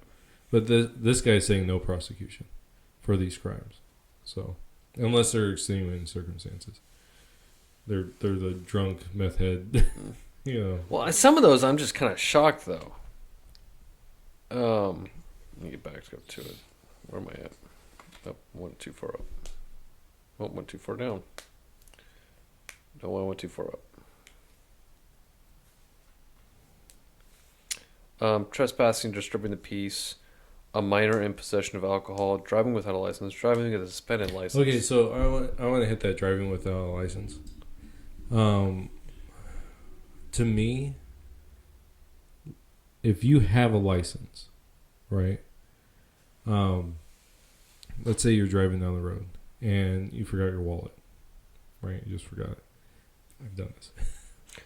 I'm not. What's it called? I'm not confessing. Yeah, I'm not incriminating myself. But anyways, so but you're driving down the road. You forgot your wallet. Cop pulls you over, right? And he comes up to you and says, "Can I see your license registration?" And you say, "Oh crap." I don't think it's that. I think it's like you don't have a license at all. Right. No. Okay. So So to me, there needs to be distinction. Like you have a license. It's proper. It's up to date. Everything. Look, officer. I'm 15. I have my permit. I don't have an adult with me. I'm just going to the gas station real quick. Well, okay, that's different. I don't have a license though.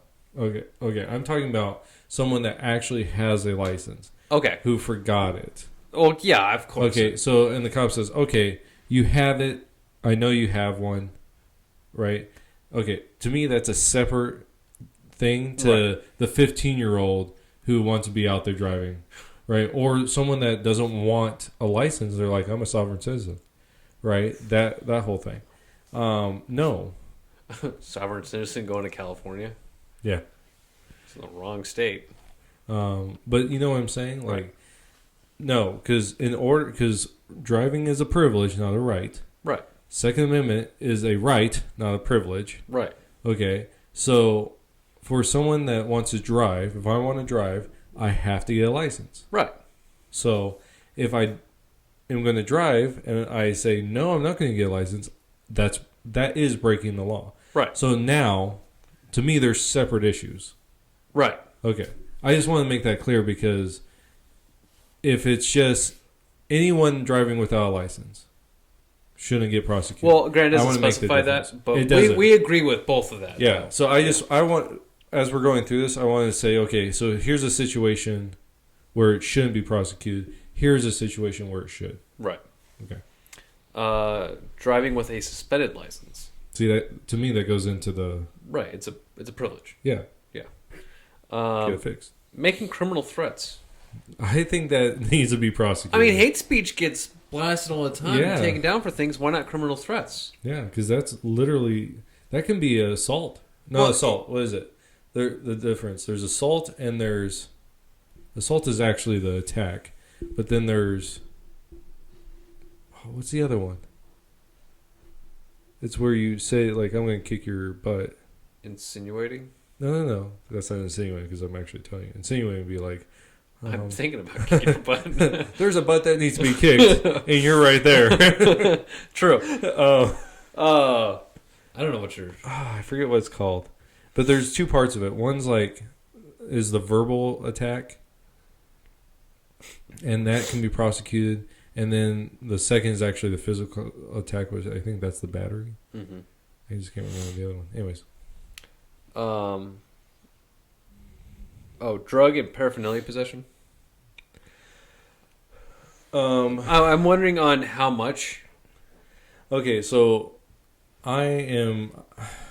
But it's okay out there, isn't it? I mean, they're giving off free needles and then and Oregon, free Narcan, right? Oregon, it's hard drugs. Like certain hard drugs are now okay. So, Well, these cities are better than Vegas. I am of the opinion. So, I will never vote for drugs to be illegal. Like, I think that if the drug can make you like alter your state, like big time, that you shouldn't, like, they shouldn't be legal, and those that are legal. So I mean, there are certain painkillers that will alter your state. They need to be highly regulated. Like, so this is me. So I think any drug paraphernalia, but on the other side of that, it has to be in the law. Like, so so example of this is if marijuana is not legal and it is found and you are found in possession of it, I do think that you should be prosecuted. Now, do I think you should go to jail? I think, I think you've got your weed, but then you have your hard drugs like meth and heroin. Well, to me, it's like, okay, so if you have your weed, let's stay there, because I agree with you with the hard drugs. Let's pretend like it's illegal. It's illegal. Let's just say that. Okay. So, if you have a baggie or like a joint, like I'm talking about, you have a joint. Yeah, you have a joint. Okay. Because your definition of baggie and my definition of baggie are totally different. Right. I like my hefty trash bag as my baggie. I got a lot of weed. Yeah. Let's say you have a joint or a little bit to make like 2 or 3 joints. Okay. I think that yes, you should be prosecuted and do some like community service. Okay. No jail time or anything. Now, if you have bricks, you're selling. Right, or you are a seller distributing, or yeah. Let's say you don't have bricks, but you have a bunch of little tiny baggies. Okay, now you're a distributor. Okay, now it's jail time. That's a difference. But if you're a user and you just have like a little bit, okay, I think that you need to go into a drug rehab and then community service. For the light drug, I'm confiscated and then just maybe a cite. Here's a fine. Yeah. Unless they're, of course, using it while operating vehicles. Yeah, and something like that. else, yeah. Yeah. Go ahead. Oh, the reason why is because I do think that we go after low drug use and we really hype it up. And so I do have a problem with that because, like, is that really helping someone when they go into prison, for a couple ounces of weed? Now, yeah, a couple ounces. I mean, our vice president did it to a bunch of black men, but I fully support her. She's proud, brave, and beautiful, and all that. And so you're still on that, aren't you, dude? I appreciate you keeping this video up, but I'm trying to take it down. Nazis. No, well, this brings us to the next one: is being under the influence of a controlled substance. Right. And yeah, so there you go. Did you read the next one? Well, I think it's the same thing. Yeah. Now, if you're under influence driving, right? Okay, now it's compounded. And so to me, it's like, okay, let's say, okay, you're under the influence, you're driving, get pulled over. Okay, car impounded, taken to jail, put into a drug rehab, community service, first offense. Okay. And then second offense, okay, now you're going to spend some time in jail and all that other stuff. And then compounded more, right? Now, if you kill someone, bam, okay, now it's life in prison. And so I am a advocate of the death penalty. So I'm going to just kind of, you got public intoxication. Mm-hmm. You got loitering to commit prostitution. Okay, so that, 2 things. One, if you're the pimp, castration. If you're the girl, they're probably in that situation. A lot of prostitutes get into those situations because they have no other way out, or they're put into those through sex trafficking. So I would really want to get them into a home. Mm-hmm. So to me, it's it's not a prosecution thing, but rather, why are you here? Yes. Like, are you here because you have to be? Like, someone's making you do it? But now Like, they can't do anything about it. Right, I know. I mean, I guess they can stop and still talk and say, hey, what's going on? But Yeah. of course, it doesn't look right when you have... Yeah. How are you ladies doing tonight? What you guys out here for? You know what I'm saying? Like, Right. to me, this is how it should be approached. Rather than saying we're not going to prosecute, it's we want to be more active in our dealing with the actual problem, rather than just being like, I'm not of the opinion of, okay, you broke that law, okay, now it's jail. Mm-hmm. Like, I'm not an advocate of that. And, But I'm not an advocate of never prosecuting either. So right. But the last one is the worst one, I think. And that's resisting arrest. yeah, I don't. Like, that's... when. Yeah, I disagree with that. And that right there comes from all this riot stuff. Like, because, yeah, I really don't. So what happens when you have a dude that is publicly intoxicated? Well, He's trespassing. He's disturbing the peace. He's under the influence of a controlled substance, and he begins to resist arrest. I think that if they're all there, I think they would. But if it's just one thing, Yeah, I it's think not. that's what they're talking about. If it's one thing, so, but I think telling people we will not prosecute these things is egging them on to do it. to do it. Look what we can do, guys. Yeah. Yeah. So I have a. I don't think they should. They shouldn't have publicly put that out. Yeah, it should have been an in-house thing saying, "Hey guys, you know what? We're overwhelmed, so we're gonna Cut back on these things unless it's like a severe issue. yeah. If they're compounded onto each other, deal with it. But if it's the teenagers with a beer, guys, let's just take the beer, take them home, and move on. Confiscate the weed, but let them go. Yeah, We can put that weed for destruction or something like that. I don't know. Just bring it to my house. Yeah. But it's legal there. But in the world of it being illegal, Right. That's what it should have done. But when you put it out there as like that, Well, and I think he's pandering. yes, He's saying, "Oh, look, we're not going to do this," because a lot of people look at that and say, "Well, those things affect minority groups more so than whites." So, because there is that distinction, all groups are minorities except whites and Asians. They're not, even though they make up like 18% of the population or something like that. They're not a minority. no. Next article. Okay, What do you got? so this is the one I want to end on. I love this. So, have you seen the movie Soul? No. Okay. I'll give you a brief idea of it. Mm-hmm. Okay. Soul is a Pixar movie. Right. It came out a couple months ago. I like Pixar movies. And this is not. I wouldn't say their best movie. Like, I think WALL-E is like a really good movie. Is it? Wasn't that Disney Pixar? Yeah. Well, they're all. I mean. Is it always Disney Pixar? Yeah. I mean, basically. Yeah, it's Disney, just with a different name. Yeah. Well, Pixar, I mean, was their only animation studio. But they've always been like chums with Disney, and then Disney bought them out.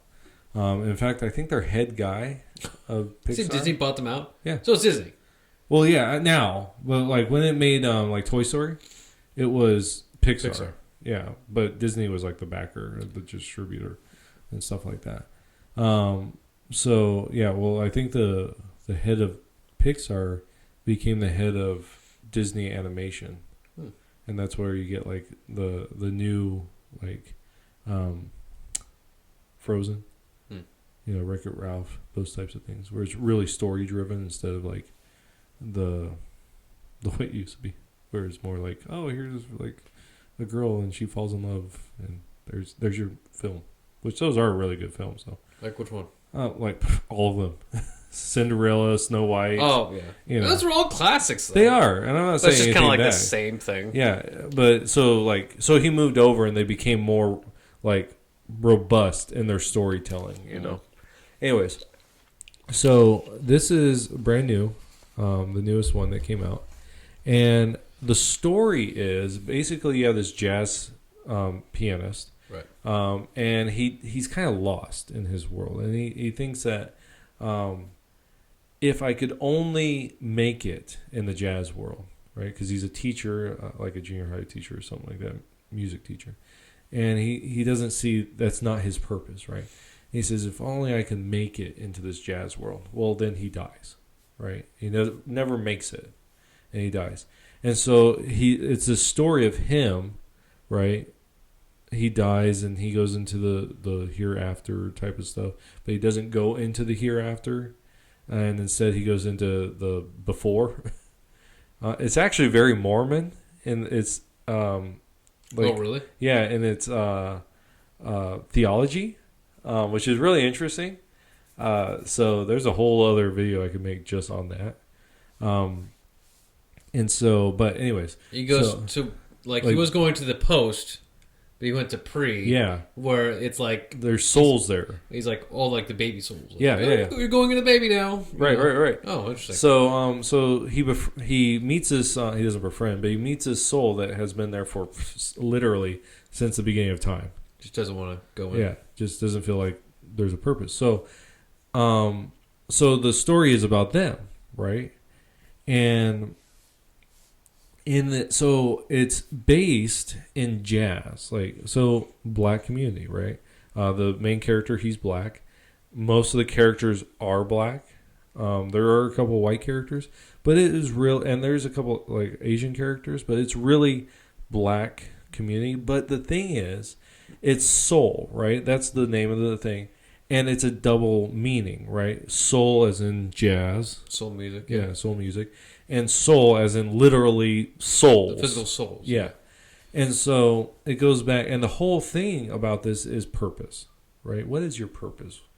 And it's a really, it's a good conversation piece, especially theology. You could talk about the theology of soul.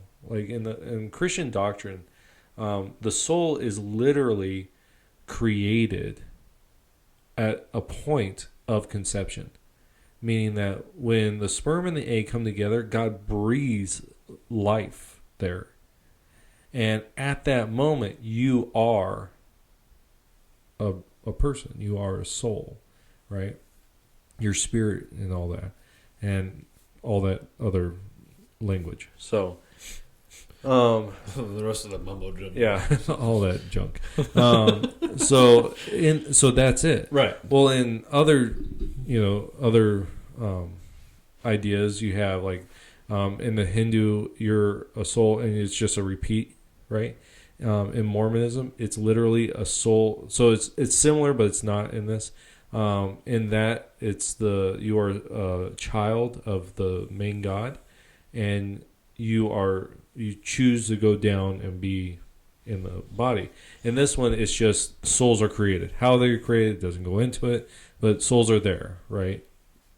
And so this whole thing, and as he is trying to get back to Earth because he wants to get back, and this other soul is experiencing life.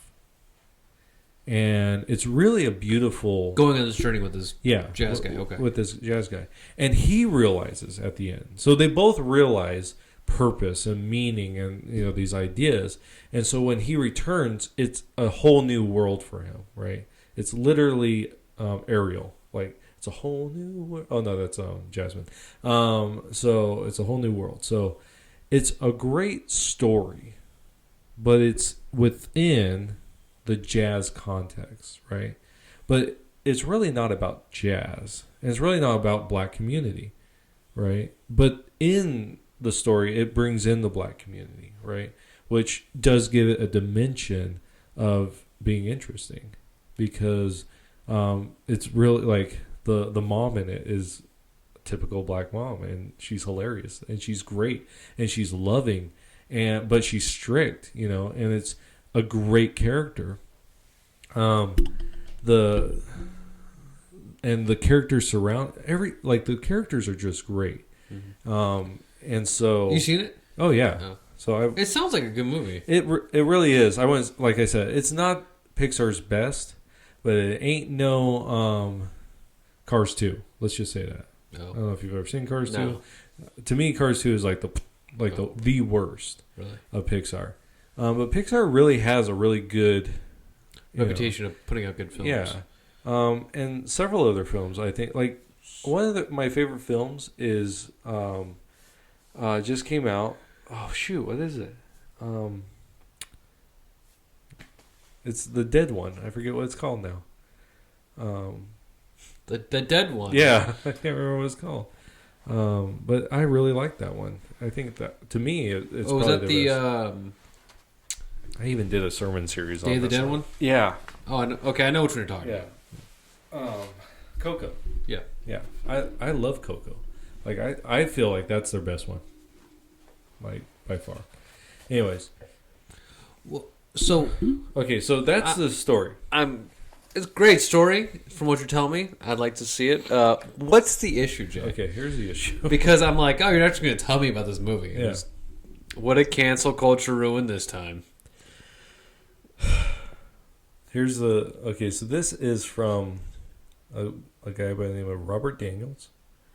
And I don't even know where it's from. It's Polygon. Okay. And if you look it up, it's the kind of the search thing is in considering blackness. Okay, in considering blackness, Pixar's soul stumbles into a frustrating trope. Okay, because that's kind of the search. So this is what it says: the frustrating tradition behind Soul's great flaw. The Pixar film sets out to praise black life, but winds up selling it out. In this first opening, it says, Soul is Pixar's first film with a black protagonist. But the story never accepts the narrative complexities of blackness. It's a film where the black character is either a blue blob or a cat for much of the action, but is rarely in his own black body. It's a film where a supposedly raceless character takes over a black body, causing the black character to minimize his own dreams for a symbiotic good. Okay? So, you can't go into all the complexities because I really feel like you would have to read it to understand what this guy is talking about. Right. But he says things like this. He says they've unwittingly crafted what's known as a passing narrative, a story that betrays its black protagonist in favor of the white good. Now, in this, What white good though? okay, so within this, you have Tina Fey. Do you know who that is? Yes. Okay, so she plays opposite of the main character, and so the soul, and they explain this, that a soul can sound however they want. They can, they can look up. I mean, they can't look however they want. They're just this kind of blue blob. You can kind of see it. Can you see that? Right. Okay, I got you. Okay. So, and in the thing, they make that point, and so the soul's voice changes. They're like, I can sound like this, or I can sound like this, And then it goes, but I like to sound like this, like a middle-aged white woman, because it's really annoying. So they make a joke out of it, right? And it says things like, so, while it's reductive,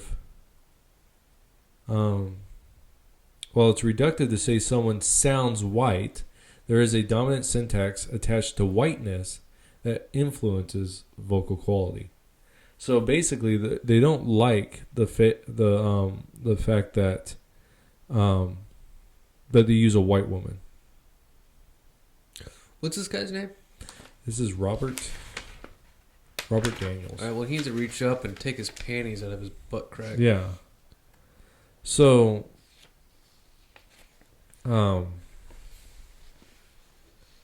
yeah. So they go into like a bunch of this stuff because really, they go, okay. So there's a body switching thing that happens, and they talk about this idea, and how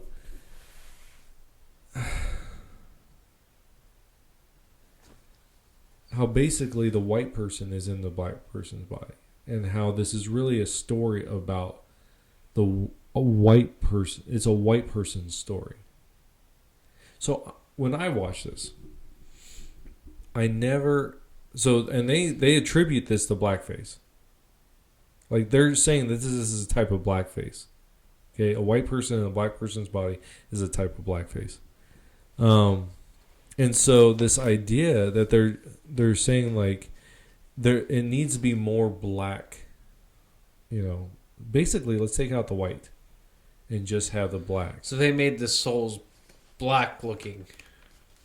Well, I don't know. Would that be sufficient? Yeah, probably not, because then it's like, what are you saying? Black people have black souls, Yeah. I mean, what else can they do? What else can they do, Jay? Maybe if they stepped away from the a blob for a soul look and still kept their like a whited out. I can't say whited out. Yeah. A phased out look of their character. Would that appease to them? Well, see, that's the thing. This whole thing about like, so the narrative is searching for a purpose, right? That's the narrative,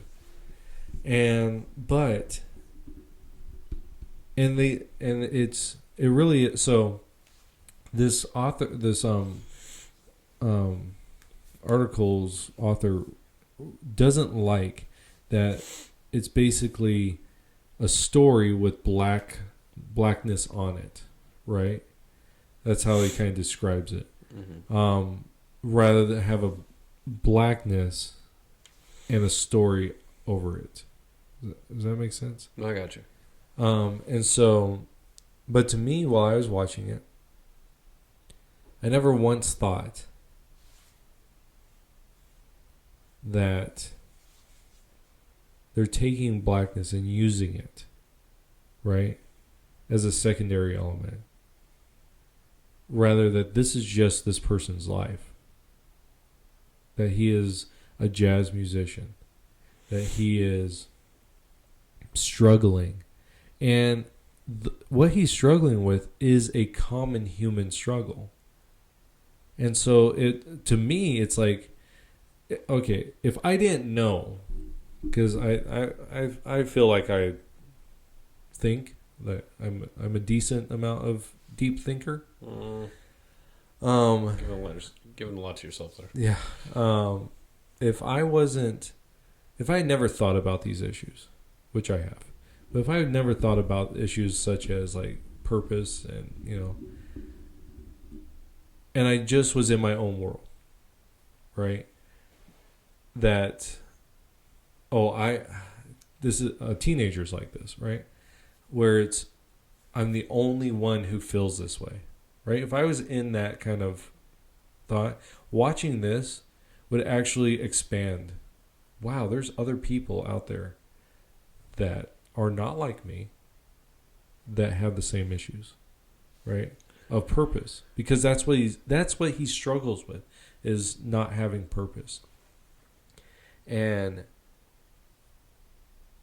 for this guy to come along that and just like, but we just want him to be black, is to say, okay, there's a common human problem that is common to all of us. We all struggle with this. In fact, we struggle with this stuff our whole life, right? This is the idea of why people cheat. Like, okay, a husband and wife for 25 years, all of a sudden the husband just goes out and cheats on her. Or the wife goes out and cheats. Why? Because they're missing something. They're missing something in their life that says, I don't need to go and cheat. I have what I need. This is the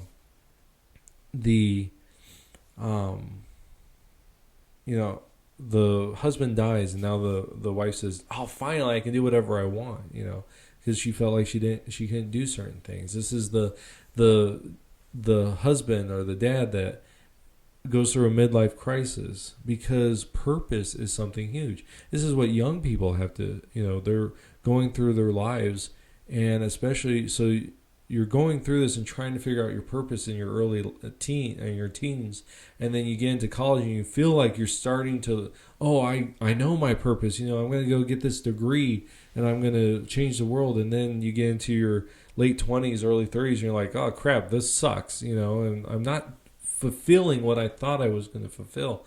And then, and you struggle through this your whole life because you don't have purpose. And that's what this story's talking about. And that is a common thing.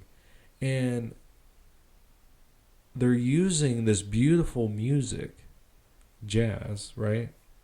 Which is a soul music. I mean, and I love how they one of the things they do in here is they talk about the zone, right? And how he goes into the zone at one point and he's just playing. And afterwards they're like, wow, you're really good, But he's just, because he feels like this is his purpose, is to play music. And he gets into this zone. And it's like, okay, but they show other zones. Some people do art. Some people do speaking. Some people, and they show all these different types of zones. But it goes deeper than that. And so it talks about how that's not your purpose. Your purpose isn't to be in the zone. And so it goes deep. And there's a real philosophical thing here. This is not a movie for kids, to deal with philosophical issues, because there's a lot of philosophical, theological, eschatological stuff going on in this, and so it is probably the deepest of all the films. But what this guy ends up bringing up is it's all about race. You're just like, really, that's your issue. You are as surface level as you can get. Literally, the skin is where you stop, and you miss the depth that is there. That's what pisses me off about this, is that this thing is so deep, and the picture right here that they show is this pivotal. Don't read anything because they give a lot of spoilers. But they get that it is such it is such a deep moment for the characters. Especially the other soul. And what's beautiful about it is when she's in his body, or she, I'm using that term because it's a female voice. But when the soul is in that body, and the ability to experience everything that's going on, you feel it with the person. Because it is a beautiful thing where you're literally being put into someone else's shoes. One of the things that through all this racial stuff that's been going on, people say, well, you don't understand me, right? You don't understand my life. This movie literally says we're going to put someone who is not like you into your shoes to experience your life. And this person's like, oh no, but you're not black enough. It's taking such great storytelling and just ripping all of it apart because you're so focused on this top level issue. Now, I agree that there is an issue, right? And it needs to be talked about, but there's so much deeper issues, So this is to me, everything, this is part of my worldview, everything about us stems from a heart issue. That, because Jesus says, out of your heart, comes sin. Out of who you are comes out of your heart. It's not what comes into a man that defiles him, but what comes out. And so it really is. There's deeper things. Why do we have racism? Well, scripturally, racism is based off of of partiality, right? I am partial to my own race. Therefore, I have race. I have a race issue. There's prejudice. I'm prejudiced towards these people because I have a preference for this, right? And this person, all they see is partiality. They don't see the deeper things that are going on here. And there are all black movies. There are all black TV channels. And I don't care that they're all black. I mean, if you want to have an all black TV show, if you want to have an all black movie, who cares? That's your prerogative. My desire is to go deeper. Like, I understand, like, it's not because, like, we had a black teenager, and he would joke, it's because I'm black, right? You remember that? Yeah. And that seems like he said it as a joke. But that's what people do. It's because I'm black. Well, no, there are deeper issues. To me, I see the problems in the black community. That there are problems there, and it's not because they're black. There are deeper issues that are going on. But because they're black, it makes it easy to pin it on blackness.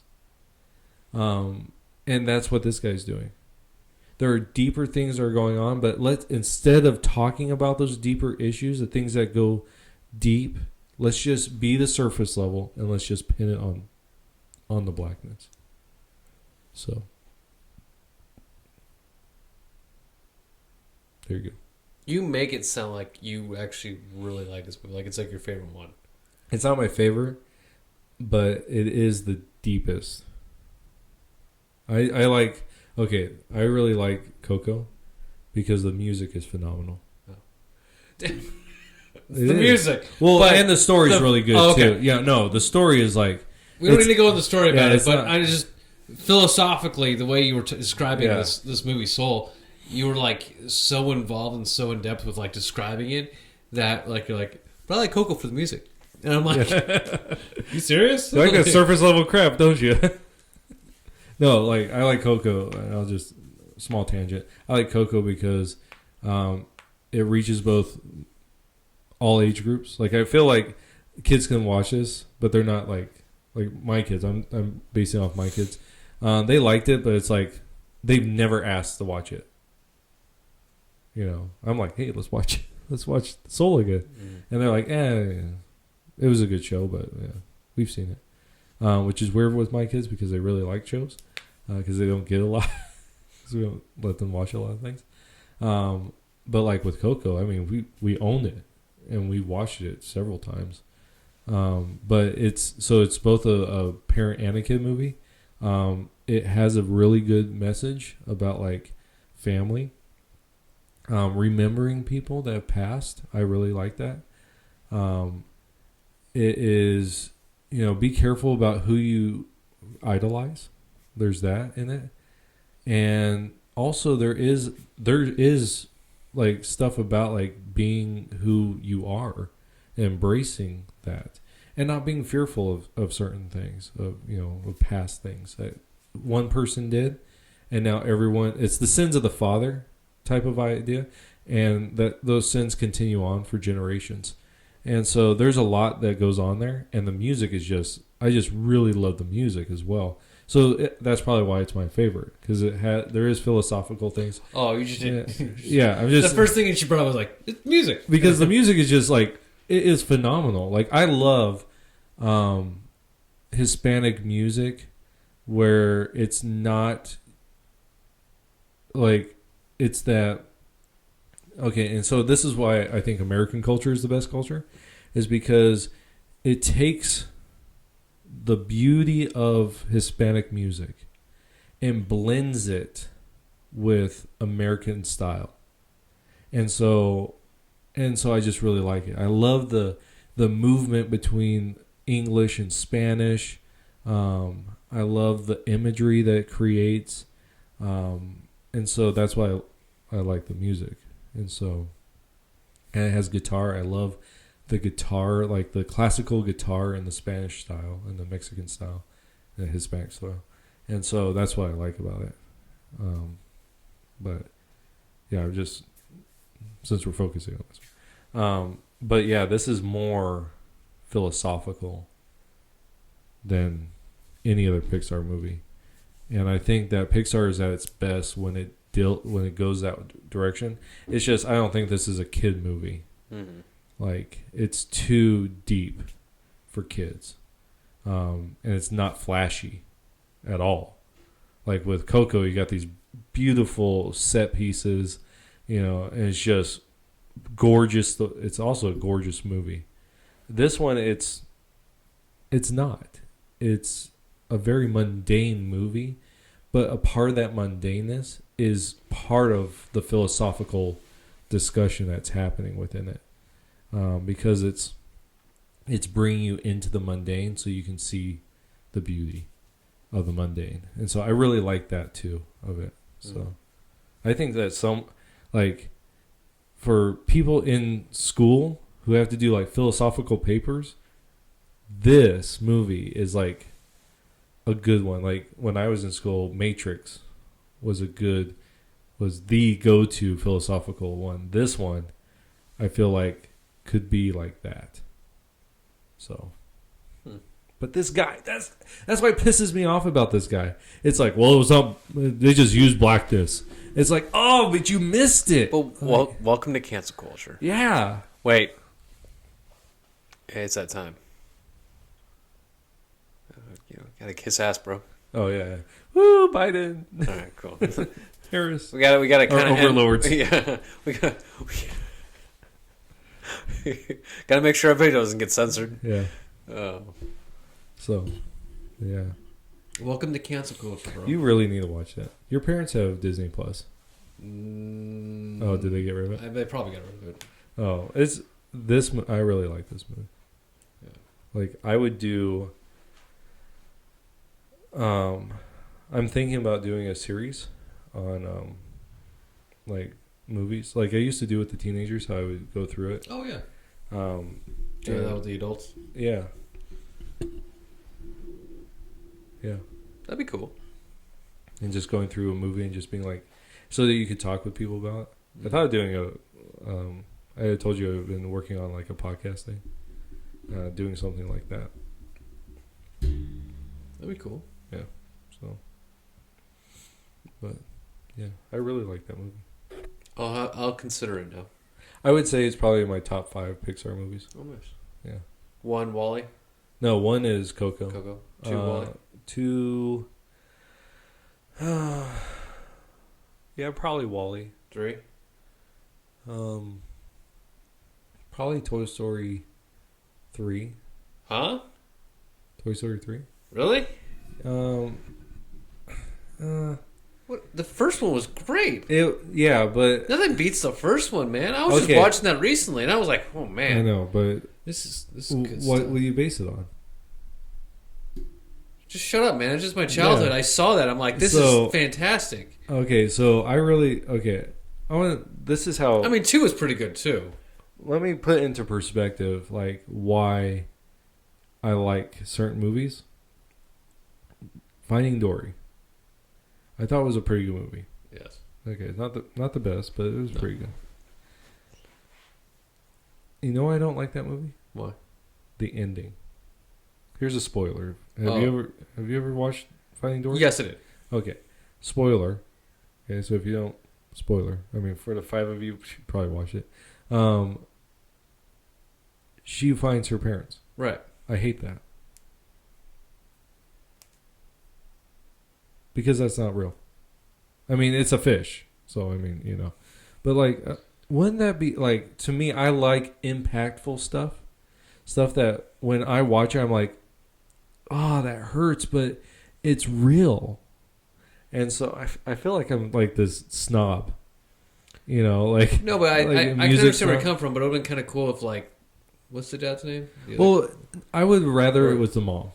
But one of them.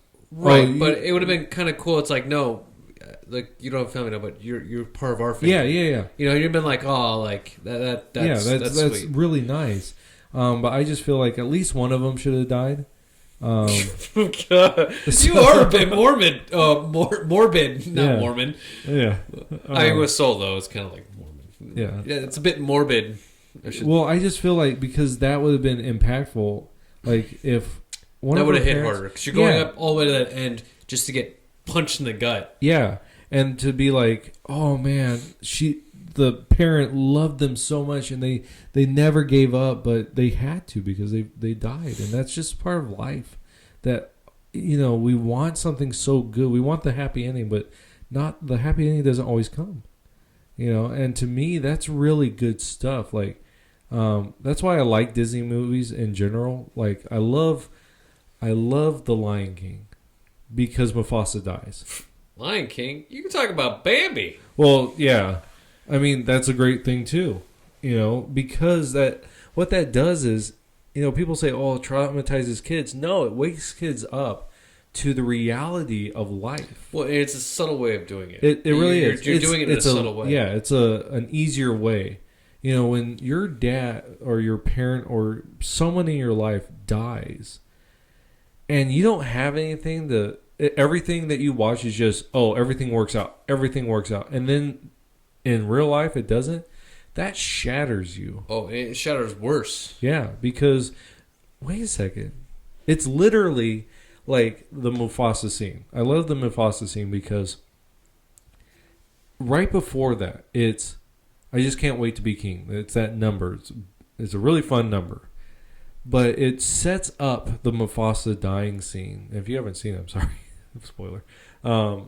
Because it's okay, so he's saying this. I just can't wait to be king. Basically saying I can't wait till my dad dies. Right? But that's not his intention, right? It's this idea of, oh, I could be the king. I could be great. I could be wonderful. I could have all the power and all this. But he doesn't realize the cost of it. Yeah, in order to be king, your dad literally has to die.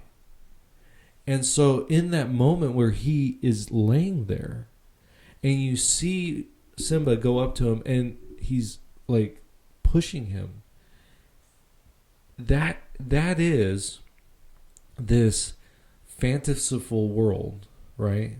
A fantastic world where everything's going to work out. And then it's him realizing it doesn't, right? It's him. All I wanted was my dad. I didn't want to be king, really. I just wanted my dad. And if everything we have in our lives, like, that's why I really don't care for, Frozen has really good music, like really like poppy music, but there's no like, something that brings reality, or a commentary on reality. That's why I like Pixar movies, because they tend to do that. And Toy Story 1, it doesn't really do it. There is some philosophical stuff that goes on there, but they're in their infancy, right? Toy Story 2, it doesn't do that, but Toy Story 3 and Toy Story 4, they really do actually really dive into stuff, and so that's why I think 3 is my favorite among it. I don't really care for it as a movie, like I don't go back and watch it, but it's one of my favorites because it deals with that stuff. WALL-E is the same thing. Like, it deals with a lot of philosophical things. So we don't have to get too far into this, but that's why. Not to cut you off, but I don't like my Pixar movie, like sometimes all my movies, to be so philosophical. Yeah. I just want. That's why I'm saying that this is why I'm like this. Oh, okay. But that's what you like, right, with your movie. So it has to be philosophical. Well, there has to be something that deals with. I don't want a happy all the time fantasy world where there's no kind of dilemma or drama. You where want it's actually something real. Okay, so top one's probably WALL-E. Coco's my top. WALL-E's probably my second. My third is probably Onward, and then Soul. Onward, if you probably haven't seen it because it came out during the pandemic. Both of these came. Onward, I love it. Because it's about brothers who lost their dad. Oh. Yeah. And it's... Oh, that's the one where Yeah, no, I know. She told me about this. It's the legs. Yeah. Yeah. I love it because it takes you on this fantastic journey, especially the two main characters, Tom Holland and Chris Pratt. Like, they are phenomenal. Like, they're both comedic, and so they just play off each other so well, and so the chemistry is really like tangible. And it's like, but there is that loss that you feel throughout the so you feel at the beginning, right? And you especially in those final scenes, like, it's like a gut punch.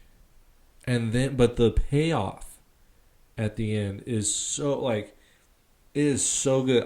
That movie, it might be my top. It might be like, I mean, seriously, because I watched that. I know, now. Like, as I think about it, I watched that movie. I watched it with the kids.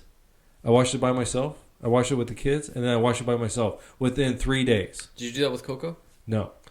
So it might be my top one. Ooh. Like, when I really started thinking about it, because, like, I'm like, I gotta watch this again. Like, I have to watch this again. So I watched it with my kids, and then that night I watched it again. No. And then the next day I watched it with my kids, and then the next day I watched it by myself. Like, I craved it because it was such a good story. Now let's talk about philosophical stuff just based after this list. You're a little obsessed with obsession's bad. Yeah. Do we need to sit down and talk about this? We are. But I like, those are, your view on stories, your opinions on like movie, like just story writing and stuff is very interesting. Thank you. Especially as an author of yourself, of a very famous book. Yes. What's your book called? It's called The Fifth Race. I know you have it up there, and I went to lean It's back, actually really bad. Like, I tried to read it one time. I'm like, wow, this is like really. How can anyone read this crap? Really? Yeah, like, it's not written very well, because when I wrote it, I just wrote it. Right, you were a young writer and stuff. You should write another one. Well, actually, I want to rewrite that. You need to make your D&D campaign a book. Oh, I know. I mean, it's all there. That. I wanted to record it. I should have recorded it with us in there so I could have all the dialogue already done. Oh, you're right. But I want to redo that one. I already have it like mapped out in my mind. And then I have another one that I want to write, but it's like that one would be an emotional roller coaster. Really? It's an abortion one. Man, dude, just you thinking like me thinking about that. Just you should write that one, dude.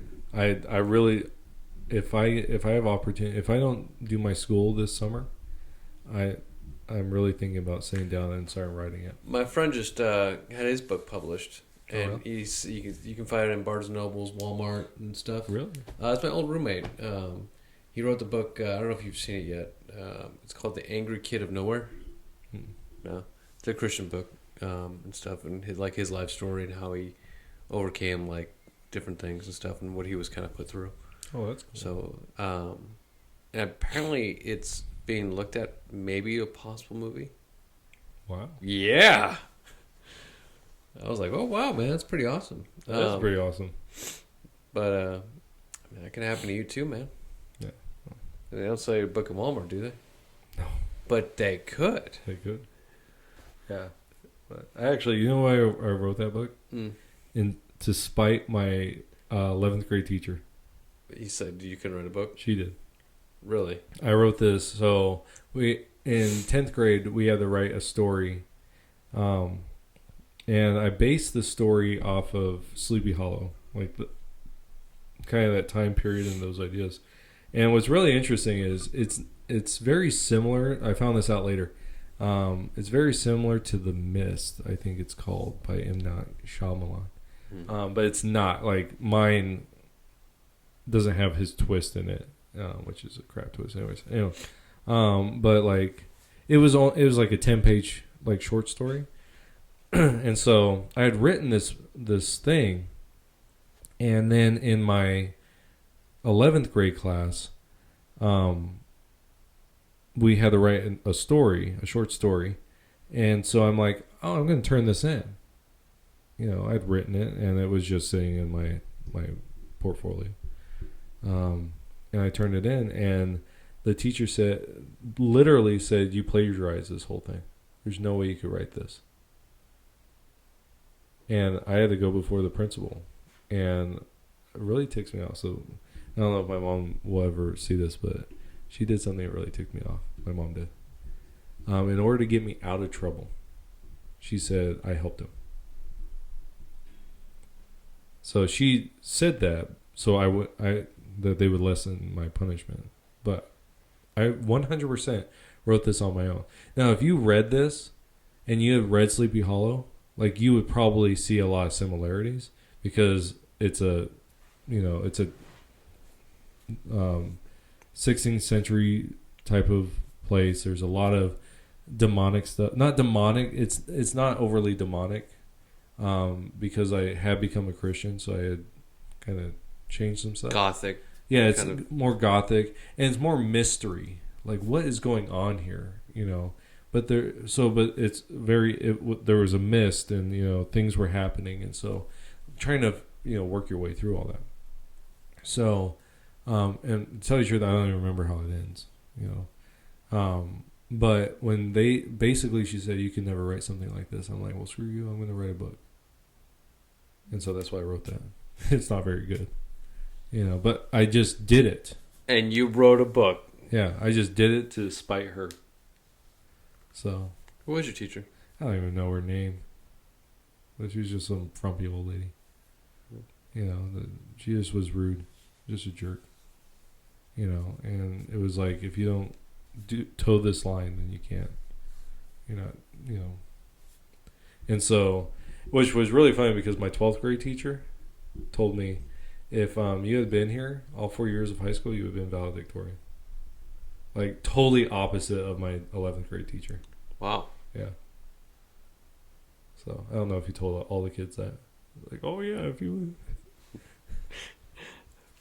But yeah, so very different teachers. I love that teacher.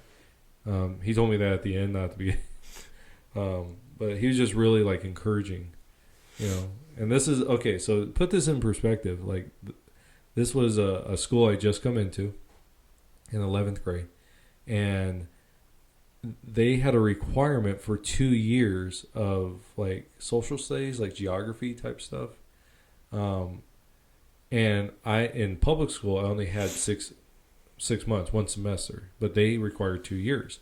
And so I had to do a year and a half of work. I did it in 6 months. A year and a half of work in 6 months. And this lady had the gall to tell me, there's no way you could write something like this. It's like, are you serious? I just did a year and a half in 6 months, like, of work. Like, I can do stuff, So now I'm just venting. Now it literally is a psychiatry session. Yeah. Tissue? Yeah. That's why they're there. Oh. So. Well, we discussed a lot. Yeah. Oh my gosh. Oh yeah, it's probably like a 2-hour thing. It's about 8:30 right now. Oh dang. Yeah. I'm hungry too. Yeah, same. Well, I think we'll end it here. The Not So Famous podcast is back. Hopefully. Being not so famous. But it's funny, I do all my schoolwork on Tuesdays. Oh really? Yeah. Because it's the only day that I have, like, time. Really? Yeah. So. But we're still doing this. Good. I was gonna say, if we're canceling this again. No, I'll fill. Well, did you have anything else? Oh no. All right, cool. Well, for those of you who have stayed through this and continued watching with us, thank you so much for watching. If you guys can, leave a comment below. We'd like to know how we're doing. And if you are watching, we appreciate you guys watching. And I guess we'll see you guys in the next episode. Yeah. Take care. Bye-bye. Bye. Good morning, Sunday morning.